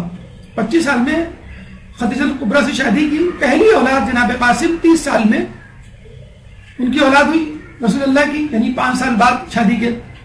اس کے بعد عبداللہ اور طاہر پیدا ہوئے. اور اگر ہم یہ کہیں کہ یہ تینوں لڑکیاں رسول اللہ کی تھی تو یوں کہنا پڑے گا کہ 8 سال کے اندر یہ لڑکیاں پیدا بھی ہوئیں, جوان بھی ہوئیں, ان کی شادیاں بھی ہوئیں اور پھر طلاق بھی ہوئی. اور کن سے شادی ہوئی؟ عتبہ عتیبہ جو ابو لہب کے بیٹے تھے. تو یہاں پہ الزام دیا جاتا ہے نعوذ باللہ رسول اللہ پہ کہ انہوں نے اپنی بیٹی کی شادی کافر گھرانے میں کی. اور ان کی جب طلاق ہوئی, ابو لہب نے طلاق کروائی ان کی, جب ان کی طلاق ہوئی تو رسول اللہ نے ان بیٹیوں کی شادی جو ہے پھر خلیفہ سہیل سے کی. تو یہ غلط ہے کہ یہ رسول اللہ کی بیٹیاں تھیں. یہ ممکن ہی نہیں کہ 8 سال میں 3 لڑکیاں ہوں, وہ جوان ہوں اور ان کی شادیاں ہوں اور ان کو طلاق بھی ہو جائے. تو رسول اللہ کی فقط ایک ہی بیٹی تھی اور وہ جناب سیدہ کی ذات مقدسہ تھی. جناب سیدہ بچپن ہی سے صابرہ و شاکرہ تھی. ایک دفعہ کسی شادی میں جانا تھا اور جناب سیدہ کے پاس کوئی ڈھنگ کا لباس یعنی کوئی نیا لباس نہیں تھا. جب ہم کہتے ہیں ڈھنگ کا لباس کا مطلب یہ ہوا کہ کوئی ایسا لباس نہیں تھا جس میں پیوند نہ لگے ہوئے. عموماً جو جناب سیدہ کے حوالے سے ہمیں ملتا ہے کہ لباس میں چادر میں پیوند ہی لگے ہوا کرتے تھے. ملکۃ العرب, عرب کی ملکہ اور اتنی زیادہ متمول گھرانے کی عورت یعنی ان کی ماں کہ جن کے خیمے ریشم سے بنے ہوتے تھے اور کیلیں سونے سے بنی ہوتی تھیں. کئی اونٹوں پر ان کے صندوقوں کی چابیاں لادی جاتی تھیں جو صندوق ہیرے جواہرات سے بھرے ہوتے تھے. مکے کی سب سے متمول بزنس وومن تھی. اور رسول سے شادی کے بعد ایک دفعہ خود انہوں نے اپنے چچا برقہ بن نوفل سے یہ کہہ دیا تھا کہ یہ میرا سارا مال و اسباب جو ہے آپ بیت اللہ لے جائیں, یا وہاں جا کے اعلان کر دیں کہ میری ساری دولت محمد کے لیے ہے کہ وہ جیسے چاہے جس طرح چاہے اس کو خرچ کرے. آپ دیکھ لیجئے ملکۃ العرب کہاں عرب کی سب سے متمول خاتون, اور کہاں وہ دن کہ اپنی بیٹی کے لیے ایک ڈھنگ کا جوڑا نہیں کہ وہ شادی میں پہن کے گھر سے باہر جا سکے. لیکن آپ کی بیٹی جناب سیدہ کی بھی عظمت کو سلام کرنا چاہیے کہ جب ان کی ماں نے ان کی طرف حضرت بڑی نگاہ سے دیکھا تو انہوں نے الٹا اپنی ماں کو دلاسا دیا, تسلی دی کہ مادر گرامی میں پرانے ہی کپڑوں میں چلوں گی, کیونکہ بابا جان فرماتے ہیں کہ مسلمان لڑکیوں کا بہترین زیور حیات تقویٰ ہے اور بہترین آرائش شرم و حیا ہے. ہمارے یہاں جس طرح فیشن اور اسٹیٹس کی دوڑ ہے اس میں خواتین وہ جوڑا بھی پہن کے نہیں جاتی تقریبات میں جو ریپیٹ ہو چکا ہو, بلکہ اب تو محرم کی مجلسوں میں بھی 10 جوڑے سلوائے جاتے ہیں عشرے کے لیے کہ کوئی جوڑا دوسرے دن ریپیٹ نہ ہو.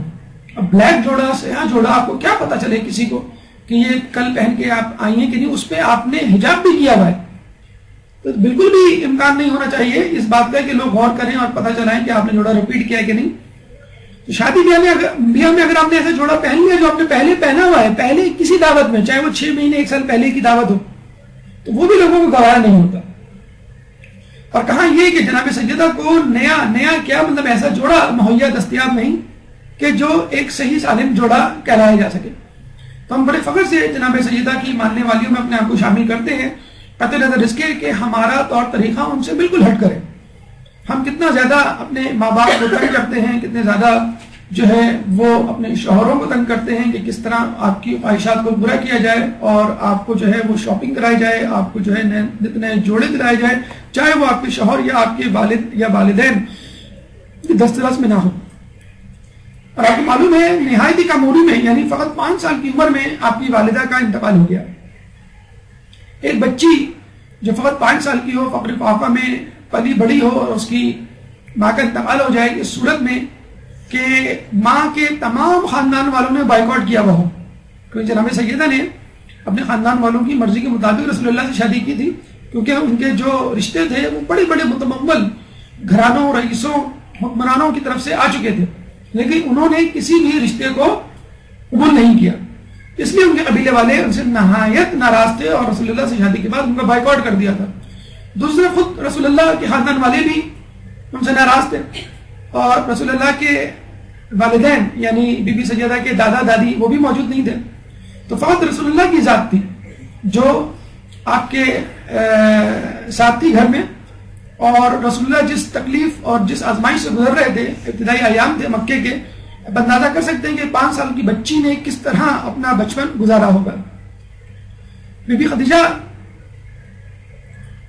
یہ کہتے ہوئے اس دنیا سے رخصت ہوئی کہ افسوس میں تجھے دلہن بنے نہ دیکھ سکی. اور یقیناً جب بی بی سیدہ دلہن بنی ہوں گی اور اگر حضرت خدیجہ دیکھتی ہوتی، زندہ ہوتی، تو نہایت خوش ہوتی کہ جناب سیدہ کو کتنا بہترین رشتہ یا کتنا بہترین کفو ملا. اور یہ بھی ایک عجیب اور ایک ورطۂ حیرت میں ڈال دینے والی بات ہے کہ عموماً ماں جو ہے عزت کا ذریعہ بنتی ہے اپنی بیٹی کے لیے، لیکن یہ عجیب بیٹی ہے جو خود اپنی ماں کے لیے عزت کا ذریعہ بن رہی ہے.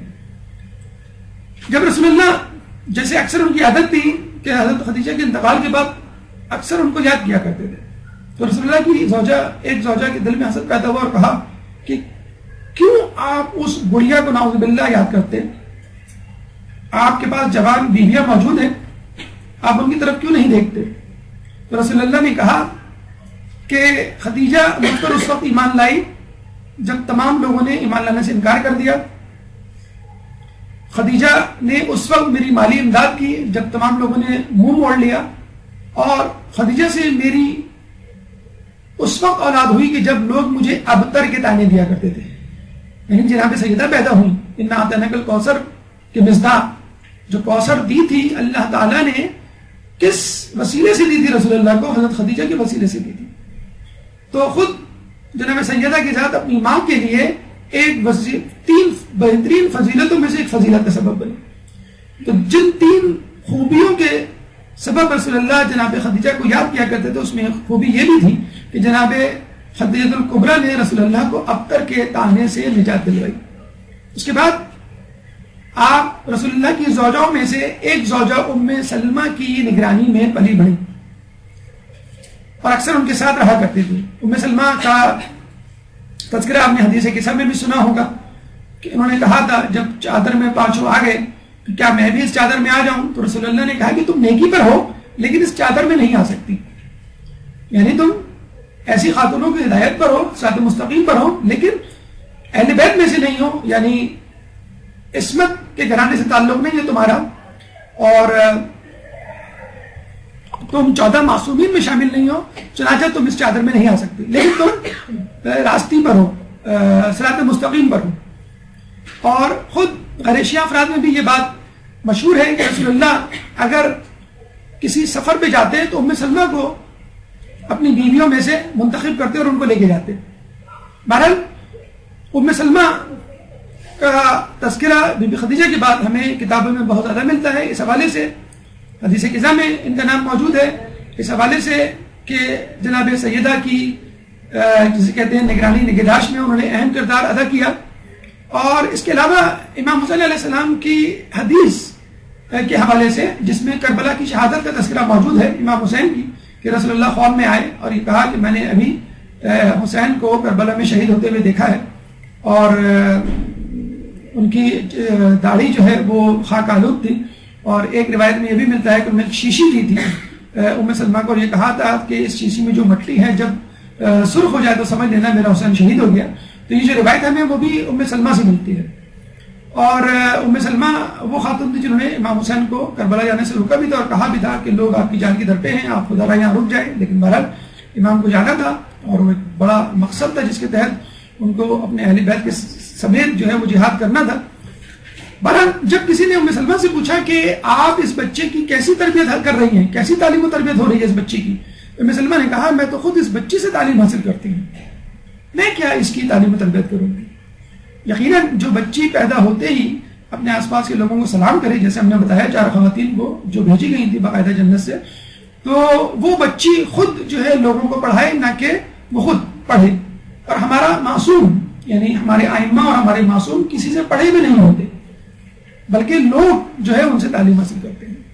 بہرحال 5 سال کی عمر میں جو جسے کہتے ہیں کھیلنے کی عمر ہوتی ہے، بہت کم سن ہوتی ہے، اور لڑکی ہونے کے ناطے خصوصی طور پہ جناب سید نے جس طرح بے باکی سے اور نڈر ہو کے زمانے کے حادثات اور حوادث کا مقابلہ کیا، واقعی قابل تعریف ہے. کہ ایک دفعہ جب ان کو خبر ملتی ہے کہ رسول اللہ حرم میں ہیں، بیت اللہ میں، اور نماز کے دوران کسی نے، ابو جہل نے، ان کے اوپر اوجھڑی لا کے ڈال دی ہے، بجائے اس کی کہ وہ ڈرتی ہیں، کسی کے پاس جاتی ہیں کہ میرے بابا کو بچاؤ، وہ خود دوڑتی نہیں گئی اور اوجھڑی کو رسول اللہ کی پشت سے اتارا اور ان کی پشت کو صاف کیا. دشمنوں کی نارغے میں رسول اللہ اس وقت کہ جب ان کے ساتھ کوئی نہیں ہوا کرتا تھا، تو ایک بچی کا فقط 5 سال کی رسول اللہ کو اس تکلیف سے بچانا واقعی ایک بہادری کا کارنامہ ہے جو خال خال ہمیں تاریخ میں نظر آتا ہے. رسول اللہ خود جناب سیدہ سے بہت محبت کیا کرتے تھے، اور رسول اللہ کی عادت تھی کہ جانے سے پہلے ہمیشہ سب سے آخر میں بی بی سیدہ سے ملاقات کرتے، اور آنے کے بعد سب سے پہلے بی بی سیدہ سے ملا کرتے تھے، اور سونے سے پہلے ہمیشہ بی بی سیدہ کو پیار کر کے سوتے تھے. یہاں یہ بات ہمیں ذہن میں رکھنی چاہیے، تعلیم و تربیت کے حوالے سے والدین اس بات کو نوٹ کر لیں کہ جب بھی سفر پہ جائیں، سفر پہ جانے کا مطلب ہے جب بھی آپ آفس جائیں، جب بھی آپ کسی کام سے باہر نکلیں تو اپنے بچوں کو پیار کر کے نکلیں. مائیں اگر جاتی ہیں باہر تو اپنے بچوں کو پیار کر کے نکلیں، باپ اگر آفس جاتے ہیں اپنے بچوں کو پیار کر کے نکلیں. اسی طرح جب واپس آئیں تو بھی بچوں کو پیار کریں، بجائے اس کی کہ آپ ڈانٹ ڈپٹ کریں، آپ ان کو پیار کریں، اور سونے سے پہلے ضرور پیار کریں. اکثر دیکھا گیا ہے کہ لوگ جو ہے وہ ٹی وی دیکھنے میں مشغول ہوتے ہیں، کمپیوٹر پہ مصروف ہوتے ہیں، اپنی باتوں میں مشغول ہوتے ہیں، اور بچے اگر یہ کہتے بھی ہیں کہ بابا ہم سونے جا رہے ہیں، امی ہم سونے جا رہے ہیں، تو آپ ہمیں کہانی سنا دیں. شاید ہی کوئی بچہ ہوگا جو اپنے امی ابو سے کہانی سننے کی ضد نہ کرتا ہو. یہ عجیب سائیکی ہے بچوں کی. مطلب ان کو ٹی وی پہ آپ کوئی مووی دکھا دیں، ڈرامہ دکھا دیں، کوئی فلم دکھا دیں، کچھ بھی کارٹون دکھا دیں، لیکن جب رات میں سوئیں گے تو فوراً وہ اپنی امی ابو کہیں گے کہ ابو یا امی ہمیں جو ہے وہ کہانی سنائیں. اور لوگ کہانی سنتے سنتے جوان بھی ہو جاتے ہیں، اور لوگ پھر بھی ان سے کہانیاں سن رہے ہوتے ہیں. تو اس سے پہلے بھی ہم نے تربیت اولاد کے حوالے سے، بلکہ ڈاکٹر عابد کا ماشاءاللہ درس چل رہا ہے، وہ ضرور سنیے. لیکن بہرحال جو کہانی کا کانسیپٹ ہے وہ ضرور ذہن میں رکھیں کہ اپنے بچوں کو سونے سے پہلے کہانی ضرور سنائیں. کہانی میں ایک ہپنوٹک ایفیکٹ ہوتا ہے. ہپنوٹزم کا شاید آپ نے نام سنا ہوگا. ہپنوٹزم کیا ہوتا ہے کہ انسان کی توجہ کو تمام اشیاء جو ارد گرد ہوتی ہیں ہٹا کر اپنی گفتگو کی طرف متوجہ کر لینا. اور جب آدمی اپنی گفتگو کی طرف آپ کی طرف متوجہ ہو جائے تو آپ اس سے وہ بات کہہ دیں جو آپ کروانا چاہ رہے ہیں. مثلا آپ نے جھوٹ کے موضوع پہ کہانی سنائی. اچھا یہ بھی میں آپ کو ایک طریقہ بتا دوں کہ جب آپ کہانی سنا رہے ہوں تو بچے کے فیس پہ نظر رکھیں. جب اس کا منہ کھل جائے، آنکھیں پھٹی کی پھٹی رہ جائے، چہرہ تھوڑا سا ڈم ہو جائے، اس کا چہرہ فق ہو جانے سے کہتے ہیں پیل پڑ جائے، اور سانس تیزی سے چلنے لگے، اور بعض اوقات بیختیار اس کے منہ سے یہ بھی نکل جاتا ہے امی میں تو نہیں کرتا، یہ میں تو نہیں جھوٹ بولتا، تو اس وقت آپ کو ایک جملہ بولنا ہے، ہاں بیٹا اگر آپ نے جھوٹ بولا تو ایسے ہی ہوگا جس طرح اس کہانی میں اس بچے کے ساتھ ہوا. تو کوشش کریں اپنے بچوں کو روزانہ جو ہے کہانی سنائیں. کہانیوں کا باقاعدہ یہ ریسرچ ہے امریکہ میں. ڈاکٹر ایرکسن غالباً ان کا نام تھا، سائیکیٹرسٹ تھے، اور وہ کہا کرتے ہیں کہ ایسٹرن کنٹریز میں لوگ اپنی کہانیوں سے اپنے بچوں کو ہپنوٹائز کرتے ہیں اور پھر ان کو برین واش کرتے ہیں اور ان کو وہ باتیں بتلاتے ہیں جو کہ ان کی ویلیوز سے میچ کرتی ہیں. بلکہ آپ دیکھ لیں جو ہم کربلا کے واقعات سنتے ہیں، کیوں ماؤں کی گودوں سے بچے گر جاتے ہیں، ماؤں کو پتہ نہیں چلتا. جب ہم کربلا کے مصائب سنتے ہیں پورا مجمع دھاڑے مار مار کے رو رہا ہوتا ہے، دنیا وما فیہا سے آپ بے خبر ہوتے ہیں. کربلا کے واقعات میں ایسا اثر ہے، ایسی تاثیر ہے کہ وہ آپ کو ہپنوٹائز کر دیتی ہے. ہپنوٹائز یعنی آپ کی تمام تر توجہ کربلا کے واقعات مصائب کی طرف ہو جاتی ہے. اس کا ایسا ہم اثر قبول کرتے ہیں کہ اسی وقت ہم تہیہ کرتے ہیں کہ ہم بی بی زینب اور امام حسین کے نقش قدم پہ چلیں گے. تو جب آپ اپنے بچوں کو سنائیں، وہ اس طرح کا سینیریو ہوتا ہے جیسے کمرے کی لائٹ بند ہوتی ہے، مثلا ایک پرسکون ماحول ہوتا ہے، ایک آپ کہانی سنا رہے ہوتے ہیں، تو کہانی سناتے سناتے ایک تربیت کا پہلو، ایک بات اس کو آپ سنا سکتے ہیں۔ بہت ساری کتابیں جیسے میں نے آپ کو بتایا تھا، پندے تاریخ ہے، کشکول ہے، 100 موضوع 500 داستانیں ہیں۔ 100 موضوع 500 داستانوں کے حوالے سے تو میں نے آپ کو کہا ہے کہ 3 والیوم میں تقریباً 500 کہانیاں، یعنی 1500 کہانیاں موجود ہیں۔ اپنے بچوں کو روزانہ ایک کہانی سنائیں تو 5 سال میں جا کے وہ کتاب ختم ہو، 3 والیوم پر مشتمل۔ تو یہ بہت ساری کہانیوں کتابیں جمع کر لیں اور خدا نہ ضرور ایک کہانی روزانہ پڑھیں اور بچے کو وہ سنائیں اپنے الفاظ میں، نرم لہجے میں۔ کشکول، پندے تاریخ، کشکول کی 2 والیوم ہیں، پندے تاریخ کے غالباً 7 یا 6 والیوم ہیں۔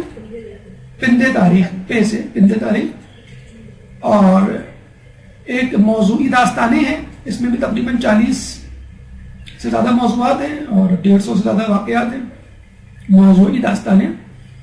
ایک کتاب جو تھوڑی سی بڑی ہے وہ ہے 100 موضوع 500 داستانیں، جس میں ہر والیوم میں تقریباً 500 واقعات ہیں، یعنی 1500 واقعات۔ کشکول 2 والیوم پر مشتمل، پندے تاریخ 5 یا 6 والیوم پر مشتمل، موضوعی داستان تقریباً 40 موضوعات یا 150 واقعات پر مشتمل، اور 100 موضوع 500 داستانیں 3 والیوم پر مشتمل، 1500 کہانیاں اس میں موجود ہیں۔ ضرور بے ضرور یہ جو ہم کہتے ہیں نا کہ بچے آج کل کے بڑے بگڑے ہوئے ہیں اور ہاتھ میں نہیں آتے، سنتے نہیں ہیں، وہ یہی ہے کہ آپ رات کے 15 منٹ ان کو نہیں دیتے۔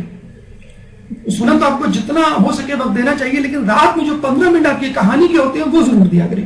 آپ دیکھیے گا کہ رسول اللہ کی خود اس سنت پہ کہ جانے سے پہلے ملاقات، آنے کے بعد ملاقات اور سونے سے پہلے پیار، اگر یہ کم از کم یہ پیریڈ ہی آپ ان کو دے دیں گے تو انشاءاللہ ان کی طبیعت میں بہت زیادہ جھکاؤ ہوگا آپ کی طرف۔ ہمیں یہ بھی ملتا ہے کہ شادی کے وقت کچھ روایتوں میں حضرت علی نے جا کر آپ سے خواستگاری کی کہ تمام لوگ ایک ایک کر کے رسول اللہ کے پاس آتے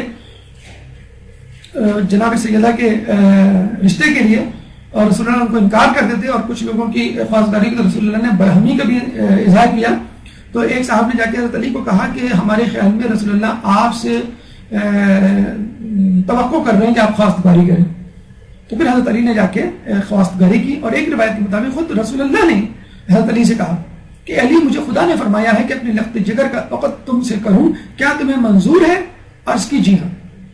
لیکن یہ کوئی اچنبے کی بات نہیں، ہم پہلے بھی بتا چکے ہیں کہ ایسا تاریخ میں ملتا ہے کہ خود باپ نے اپنی بیٹی کے لیے کسی سے خواستگاری کی ہو۔ مثلا تقی مجلسی کے حوالے سے ہم نے آپ کو واقعہ سنایا تھا کہ ان کی جب بیٹی بالغ ہوئی تھی، انہوں نے کہا تھا اپنے اسٹوڈنٹ سے کہ کون ہے جو میری بیٹی سے نکاح کرے گا۔ تو بہرحال حضرت علی نے اس بات کو قبول کیا، اور اس کے بعد نور کا رشتہ جسے کہتے ہیں کہ نور سے ہوا۔ لیکن جسے کہتے ہیں کہ بہت ضروری بات جو نکاح میں ہونی چاہیے، شادی میں ہونی چاہیے، وہ مہر کا تعین۔ اور رسول اللہ نے حضرت علی سے پوچھا کہ تمہارے پاس کیا ہے؟ حضرت علی نے کہا کہ آپ کو معلوم ہے میرے پاس کچھ بھی نہیں۔ تو رسول اللہ نے کہا کہ پھر بھی کیا کیا چیزیں تمہارے پاس موجود ہیں؟ تو انہوں نے کہا کہ میری کل معلومات تلوار، احبار اور زرہ۔ تو رسول اللہ نے کہا کہ یہ دونوں چیزیں تو کام کی ہیں، زرہ جو ہے وہ تم بیچ سکتے ہو۔ اچھا، زرہ جو ہے اپنی پروٹیکشن کے لیے ہوتی ہے، اور علی کو پروٹیکشن کی کیا ضرورت؟ وہ تو لڑنے کے لیے جاتے تھے، نہ کہ اپنے آپ کو بچانے کے لیے۔ اچھا، ایک جگہ ہم نے یہ بھی سنا ہے کہ حضرت علی کی جو زرہ ہوتی تھی وہ پیچھے سے کھلی ہوئی ہوتی تھی، سامنے سے ڈھکی ہوئی ہوتی تھی۔ تو کسی نے کہا یہ پیچھے سے کیوں کھلی نہیں تھا؟ حضرت علی نے کہا کہ میں پیٹھ پہ کبھی زخم نہیں کھاتا، یعنی بھاگنے والوں میں سے نہیں ہوں جو مجھے پیٹھ پہ زخم لگے۔ بہرحال زرہ کو 500 درہم میں بیچ دیا گیا، جو ایک عالم دین کے مطابق 107 روپے بنتی ہے۔ بہرحال اس کو ہم 500 درہم لے لیتے ہیں۔ تو رسول اللہ نے مہر کی رقم سے ضروریات زندگی جو آپ نے سنا ہوگا، تکیہ ہے، چادر ہے، مٹکا ہے، چکی ہے وغیرہ، جو گھر میں استعمال کی چیزیں وہ خریدی، اور اس کی ادائیگی اسی مہر سے کی، یعنی مہر کی رقم سے ضروریات زندگی خریدی گئی، مہر کا تعین ہوا اور ادائیگی بھی ہوئی۔ فقط تعین نہیں ہوا جو آج کل ہوتا ہے ہمارے معاشرے میں، فقط تعین ہو جاتا ہے، اور جب ادائیگی کی باری آتی ہے تو بیوی سے اس کو معاف کروایا جاتا ہے یا اس کو بھول دیا جاتا ہے، اور لوگوں کو معلوم بھی نہیں ہوتا کہ یہ ہمیں ادا کرنا ہے۔ تو کہا یہ جاتا ہے کہ 500 درہم مہر تھا، یعنی جو زرہ بیچی گئی اس سے 500 درہم ہاتھ آئے، اور وہ مہر کی رقم ٹھہری۔ اس مہر کی رقم سے 63 درہم کا سامان خریدا گیا۔ اچھا، مہر کتنا تھا؟ 500، اور جہیز کتنی مالیت کا تھا؟ 63، یعنی تقریباً 12% سمجھ لیں آپ، 10-12%۔ ہمارے یہاں مہر لیٹ سے لاکھ ہوتا ہے، اور جہیز کتنے کا ہوتا ہے؟ 5 لاکھ کا. حالانکہ ہونا الٹا ہو چاہیے کہ مہر 5 لاکھ کا ہو اور جہیز 1 لاکھ کا ہو. تو جو جہیز لینے والے ہیں یا مانگنے والے ہیں، اول تو مانگنا ہی جو ہے وہ مرد کی شان کے خلاف ہے، تو وہ اس بات کو ذہن میں رکھیں کہ مہر کتنا دے رہے ہیں اور وہ جہیز کتنا لے رہے ہیں. اور فقط رسول اللہ اور حضرت علی اور جناب سیدہ کی شخصیات کے حوالے سے اپنی زندگی کو ڈھالنے کی کوشش کریں تو ان کی شادیاں بڑی آسان ہو جائیں. اس طرح والدین کو بھی اسٹیٹس کی دوڑ یا بگ شاٹ یا بہت زیادہ باروزگار، بہت زیادہ بینک بیلنس کے حامل شخص کی ضرورت نہیں رہے گی. اور جب مرد حضرات جہیز کی طرف توجہ نہیں دیں گے تو خود بیٹیوں والوں کے مسائل بھی خود بخود جسے کہتے ہیں کم ہو جائیں گے. اچھا، یہ بات نہیں تھی کہ رسول اللہ افورڈ نہیں کر سکتے یا دے نہیں سکتے تھے. کہتے ہیں کہ جب علی اور فاطمہ کا نکاح ہوا تو اللہ تعالیٰ نے درخت سدرا کو، شجر سدرا کو حکم دیا کہ تم اپنی جھاڑیوں کو ہلاؤ اور جو کچھ نچھاور کر سکتے ہو نچھاور کرو.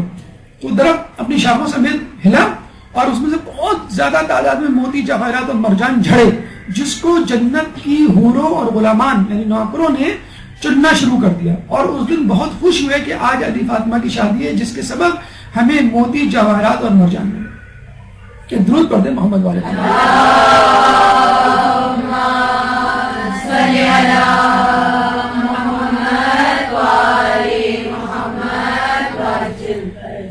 دیکھیے آج کل کی دنیا میں اور رسول اللہ کی سنت میں زندگی میں کیا کنٹراسٹ ہے. ابھی ہم خبر پڑھ رہے تھے BBC پہ چند دن پہلے فقط کہ ایک دلہن نے، لڑکی نے لڑکے کے گھر کے سامنے دھرنا دیا ہوا ہے. یعنی بارات آگے بیٹھی ہوئی ہے دھرنے کی شکل میں. ہمارے یہاں دھرنا کسی اور بھی ہوتا ہے، وہاں دھرنا کسی اور شکل میں. تو لوگوں نے کہا بھائی کیوں دھرنا دیا ہوا؟ کہنے لگے وہ چاہ رہی ہے کہ لڑکا جلد از جلد شادی کرے اور رخصتی کرے اور اس کو لے کے جائے. لوگوں نے کہا یہ تو بڑی بےہودگی کی بات ہے، عجیب سی بات ہے، یہ لڑکی جو ہے اپنے گھر والوں سمیت دھرنا دیا. تو لوگوں نے کہا کہ بھائی تمام معاملات طے ہو گئے تھے، نکاح ہونے ہی والا تھا. وہ ہار پہنانے والی تھی، ہندوؤں کے رسموں میں جو ہوتا ہے ہار پہناتے ہیں ایک دوسرے کو. تو پتہ چلا کہ جہیز کم ہے، جتنا کہا گیا تھا یعنی جتنی ڈیمانڈ کی گئی تھی اتنا نہیں ہے. تو لڑکے والوں نے عین اسی وقت انکار کر دیا اور کافی عرصہ گزر گیا اور لڑکے نے جو ہے وہ اس کو گھر لانے سے انکار کر دیا. تو لڑکی اپنے گھر والوں سمیت دھرنا دے کے، ابھی پتہ نہیں ابھی تک دھرنا چل رہا ہے کہ نہیں چل رہا ہے، معلوم کر لیے گا ویب سائٹ پہ لاگ آن ہو کے کہ دھرنا کامیاب ہوا کہ نہیں یا مذاکرات ہوئے کہ نہیں. لیکن وہ لڑکی والوں نے دھرنا دے دیا اور باقاعدہ پولیس وغیرہ بھی آئی اور لڑکے کو باقاعدہ جو ہے وہ پکڑنے کی کوشش کی جا رہی تاکہ اس کا نکاح ہو. اچھا، انڈیا میں اس شادی کو کہتے ہیں پکڑوے کی شادی. اگر آپ جائیں انڈیا کے لوگوں سے پوچھیں یا ویسے ہی معلومات لیں تو کہتے ہیں پکڑوا شادی. پکڑوا شادی یہ ہوتی ہے کہ مرد حامی بھر لیتا ہے، عین موقع پر غچہ دے جاتا ہے، بھاگ جاتا ہے کسی بھی وجہ سے، اور اہم ترین وجہ اس میں جہیز ہوتی ہے. تو بڑا اچھا جملہ کسی نے لکھا ہے کہ جو جہیز کے خواہش مند ہیں ان کے لیے تحفہ ہے کہ ان کو جہیز میں کشکول ضرور دیا جائے. دیکھیں جہیز لینا ایک الگ بات ہے اور جہیز مانگنا ایک الگ بات ہے. اگر لڑکی والے خود اپنی خوشی سے دے دیتے ہیں، چاہے وہ محل دیتے ہیں چاہے وہ گھر دے دیں، کوئی مذائقہ نہیں ہے. لیکن مانگنا جو ہے نا یہ جسے کہتے ہیں بالکل ایسا ہی ہے کہ آپ کشکول لے کے معاشرے میں گھومیں اور جہیز کی بھیک مانگیں. تو شرافت کا لبادہ اتار دیجئے اور اس کو یعنی کشکول کو تھام لیجئے. اگر جہیز لینا بھی ہے جسے کہتے ہیں تو یہ دیکھیے کہ رسول اللہ نے جہیز جو ہے وہ کہاں سے دیا؟ مہر کی رقم سے. اور جہیز کی مالیت کتنی تھی؟ 12%، اراؤنڈ 10 to 12%. تو کم از کم لڑکے کم از کم یہ کر سکتے ہیں کہ جہیز کی ڈیمانڈ نہ کریں. کم از کم یہ کہہ سکتے ہیں کہ ہمیں کچھ نہیں چاہیے، آپ کی مرضی ہے. کچھ لوگ کہتے ہیں کہ ہمیں کچھ نہیں چاہیے، نہ ٹی وی نہ فریج، بس کیش دے دیے گا. تو یہ بھی ایک انداز ہوتا ہے لڑکی والوں سے لینے کا. اور کہتے بھی ہیں کچھ جذبات میں آ کے، اور جب واقعی لڑکی کچھ نہیں لاتی، آپ نے تو کہا تھا کچھ نہیں لانا، تو کہہ لیں کہ آپ تو سیریس ہو گئی. اور پتہ چلا کہ پھر جو ہے اس کو آخر وقت تک بھگتنا پڑتا ہے. یہ تانے دینا بھی غلط ہے. یہ لڑکے کی ذمہ داری ہے کہ لڑکی کے لیے تمام جو ہے وہ ضروریات فراہم کرے. اگر لڑکی والے دے دیتے تو وہ ایک الگ بات ہے، لیکن مانگنا جو ہے وہ کسی طرح بھی شریعت کے مطابق نہیں ہے. اچھا، ایک بات اور ذہن میں رکھیے، بی بی سیدہ کا پہلے نکاح ہوا اور پھر چند مہینے بعد شادی ہوئی یعنی رخصتی ہوئی. اچھا، ہمارے یہاں ایک ٹرینڈ چل پڑا تھا جو قدرے کم ہو گیا ہے، وہ یہ کہ مگنی کے بعد لڑکا اور لڑکی آزادانہ طور پہ ایک دوسرے سے مل رہے ہیں. اب تو خیر منگنی کے تکلف میں بھی لوگ نہیں پڑھتے، لڑکے لڑکیاں ویسے ہی کالج اور دیگر جگہوں پہ ایک دوسرے کے ساتھ مل جل رہے ہوتے ہیں، اور پھر جب وہ دیکھ لیتے ہیں کہ ہماری انڈرسٹینڈنگ ہو گئی ہے، بعض اوقات جو ہے انڈرسٹینڈنگ میں جو ہے مس انڈرسٹینڈنگ بھی ہو جاتی ہے، انڈرسٹینڈنگ ہو گئی ہے تو پھر وہ شادی کر لیتے ہیں. اور مغرب میں اس قسم کے بہت زیادہ کیسز عام ہیں کہ پھر وہ کہتے ہیں کہ اب شادی کی کیا ضرورت، ہم تو ویسے ہی رہ رہے. تو یہ ایک طریقہ صحیح ہے بجائے اس کے کہ آپ منگنی کریں اور پھر لڑکی سے ملیں، جو کہ غیر شرعی طریقہ ہے. کچھ لوگ تو منگنی کا تکلف بھی نہیں رکھتے، وہ کہتے ہیں بس بات پکی ہو گئی، منہ میٹھا ہو گیا کافی ہے، اور اس کے بعد لڑکا لڑکی جو ہے وہ فون پہ SMS پہ یا ویسی جو ہے گپ شپ مل رہے اور ایک جگہ سے دوسری جگہ گھوم رہے. تو بہتر یہ ہے کہ نکاح کر دیا جائے. نکاح کے بعد لڑکے اور لڑکی والوں کی، خاندان والوں کی ذمہ داری نہیں ہوتی، مرضی ہوتی ہے، لڑکا لڑکی جہاں چاہیں گھومیں پھریں، ساتھ رہیں، کھائیں پیئیں، جو بھی کریں. تو وہ نکاح جو ہے ایک لیگل ڈاکیومنٹیشن، ایک شرعی طریقہ ہے. اس کے بعد لڑکی سے ملنا، لڑکی سے باتیں کرنا، گھومنا پھرنا شرعی طور پہ بالکل جائز ہے. بلکہ یہ ایک طرح کی انڈرسٹینڈنگ پیدا کرنے کا طریقہ بھی ہے. جو لوگ کہتے ہیں کہ نہیں بھائی ضروری ہے لڑکا لڑکی شادی سے پہلے انڈرسٹینڈنگ پیدا کرے، تو بہتر یہ ہے کہ وہ نکاح کے بعد انڈرسٹینڈنگ پیدا کرے. حتیٰ کہ یہ بھی ممکن ہے کہ لڑکی لڑکے کے ساتھ جا کے شاپنگ کرے، اپنا کمرہ یا اپنا گھر جو ہے وہ خود ڈیکوریٹ کرے، بلکہ لڑکے والوں کی تقریبات میں بھی گھر والوں کی شرکت کرے اور دیکھیں ان کا مزاج، ان کی ساس سسر، ان کے بہن بھائی کیسے ہیں. اس میں کوئی مذاق نہیں، لیکن نکاح کے بعد یہ تمام چیزیں ہونی چاہیے، جو ایک شرعی جسے کہتے ہیں کہ چیز بن جاتی ہے، شرعی حق بن جاتا ہے. اچھا یہ شاید بھلا ہو، ہر چیز کا ایک سائیڈ افیکٹ ہوتا ہے. یہ جو امیگریشن کے لیے یا باہر ملکوں میں سیٹلمنٹ کے لیے جو لوگ جاتے ہیں، جب وہ شادی کرتے ہیں تو پہلی فرصت میں وہ نکاح کرتے ہیں اور اس کے ڈاکیومنٹ بناتے ہیں، اس کو انگلش میں یا جس زبان میں آپ چاہیں اس کو ٹرانسلیٹ کرتے ہیں، کیونکہ لڑکی کے لیے اپلائی کرنا ہوتا ہے ان کو. تو نکاح کیا جاتا ہے. پہلے زمانے میں منگنی ہوتی تھی کہ اکثر لڑکیوں کو لے کے ساتھ نہیں جایا جاتا تھا، تو شاید اس وجہ سے لوگوں نے نکاح شروع کر دیا کرنا. لیکن بہرحال نکاح کے بعد اگر یہ تمام چیزیں تو زیادہ بہتر ہے. منگنی کی یا بات پکی ہونے کی شریعت میں کوئی ایسی گنجائش نہیں ہے. بہرحال حضرت علی کا نکاح جو ہے اور اس کے بعد رخصتی جناب سیدہ سے ہوئی، اور دوسرے دن رسول اللہ نے جب ان کے گھر آ کے پوچھا حضرت علی سے کہ تم نے فاطمہ کو کیسا پایا، تو حضرت علی نے جواب دیا اللہ کی عبادت میں بہترین معاون. اور حقیقت میں مومن اور مومنان کا ہدف جو کہتے ہیں ٹارگٹ اللہ کی عبادت ہونا چاہیے، اور شادی کا مقصد ہی ایک دوسرے کی معاونت ہونا چاہیے، نہ کہ خوبصورتی ہونا چاہیے، نہ کہ دولت ہونا چاہیے، نہ کہ یہ کہ وہ میری بہت زیادہ کیئر کرے یا خیال رکھے. فقط وہ میرے لیے اللہ کی عبادت میں معاون ہے یا نہیں. اور پھر رسول اللہ نے بھی گواہی دی کہ اگر علی نہ ہوتے تو میری بیٹی فاطمہ کا کوئی ہمسر نہ ہوتا، چاہے وہ آدم ہو یا غیر آدم. یہ بھی ایک روایت ہم نے بحر الانوار میں پڑھی ہے کہ ویسے تو لوگوں کی 4 بیویاں دنیاوی ہوں گی، حوریں تو الگ ہوں گی، لیکن حضرت علی کی دنیاوی اعتبار سے فقط ایک ہی بیوی ہوگی، کہ وہ وہاں بھی حضرت فاطمہ کے دل کا خیال رکھا جائے گا، ان کا دل نہ ٹوٹے. بہرحال ایک بحر الانوار کی روایت تھی، ہم نے آپ کو بتا دی. جس طرح ہم نے آپ کو بتایا تھا حضرت خدیجہ کے ہوتے ہوئے رسول اللہ نے دوسری شادی نہیں کی، جناب سیدہ کے ہوتے ہوئے حضرت علی نے دوسری شادی نہیں کی. تو یہ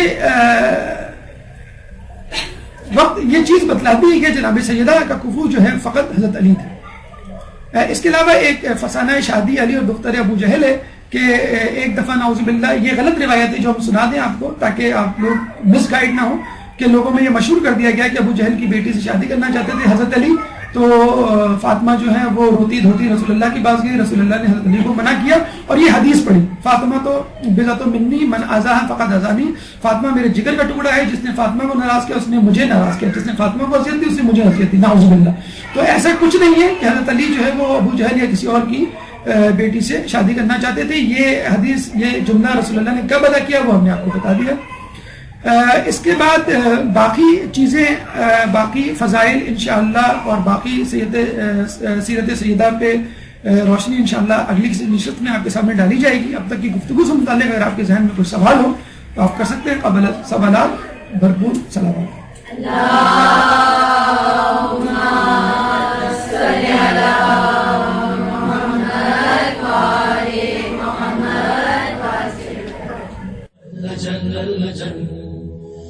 جل اللجن يا مولا اللجن اللجن اللجن اللجن ماستر اللجن اللجن اللجن يا صاحب السماء اللجن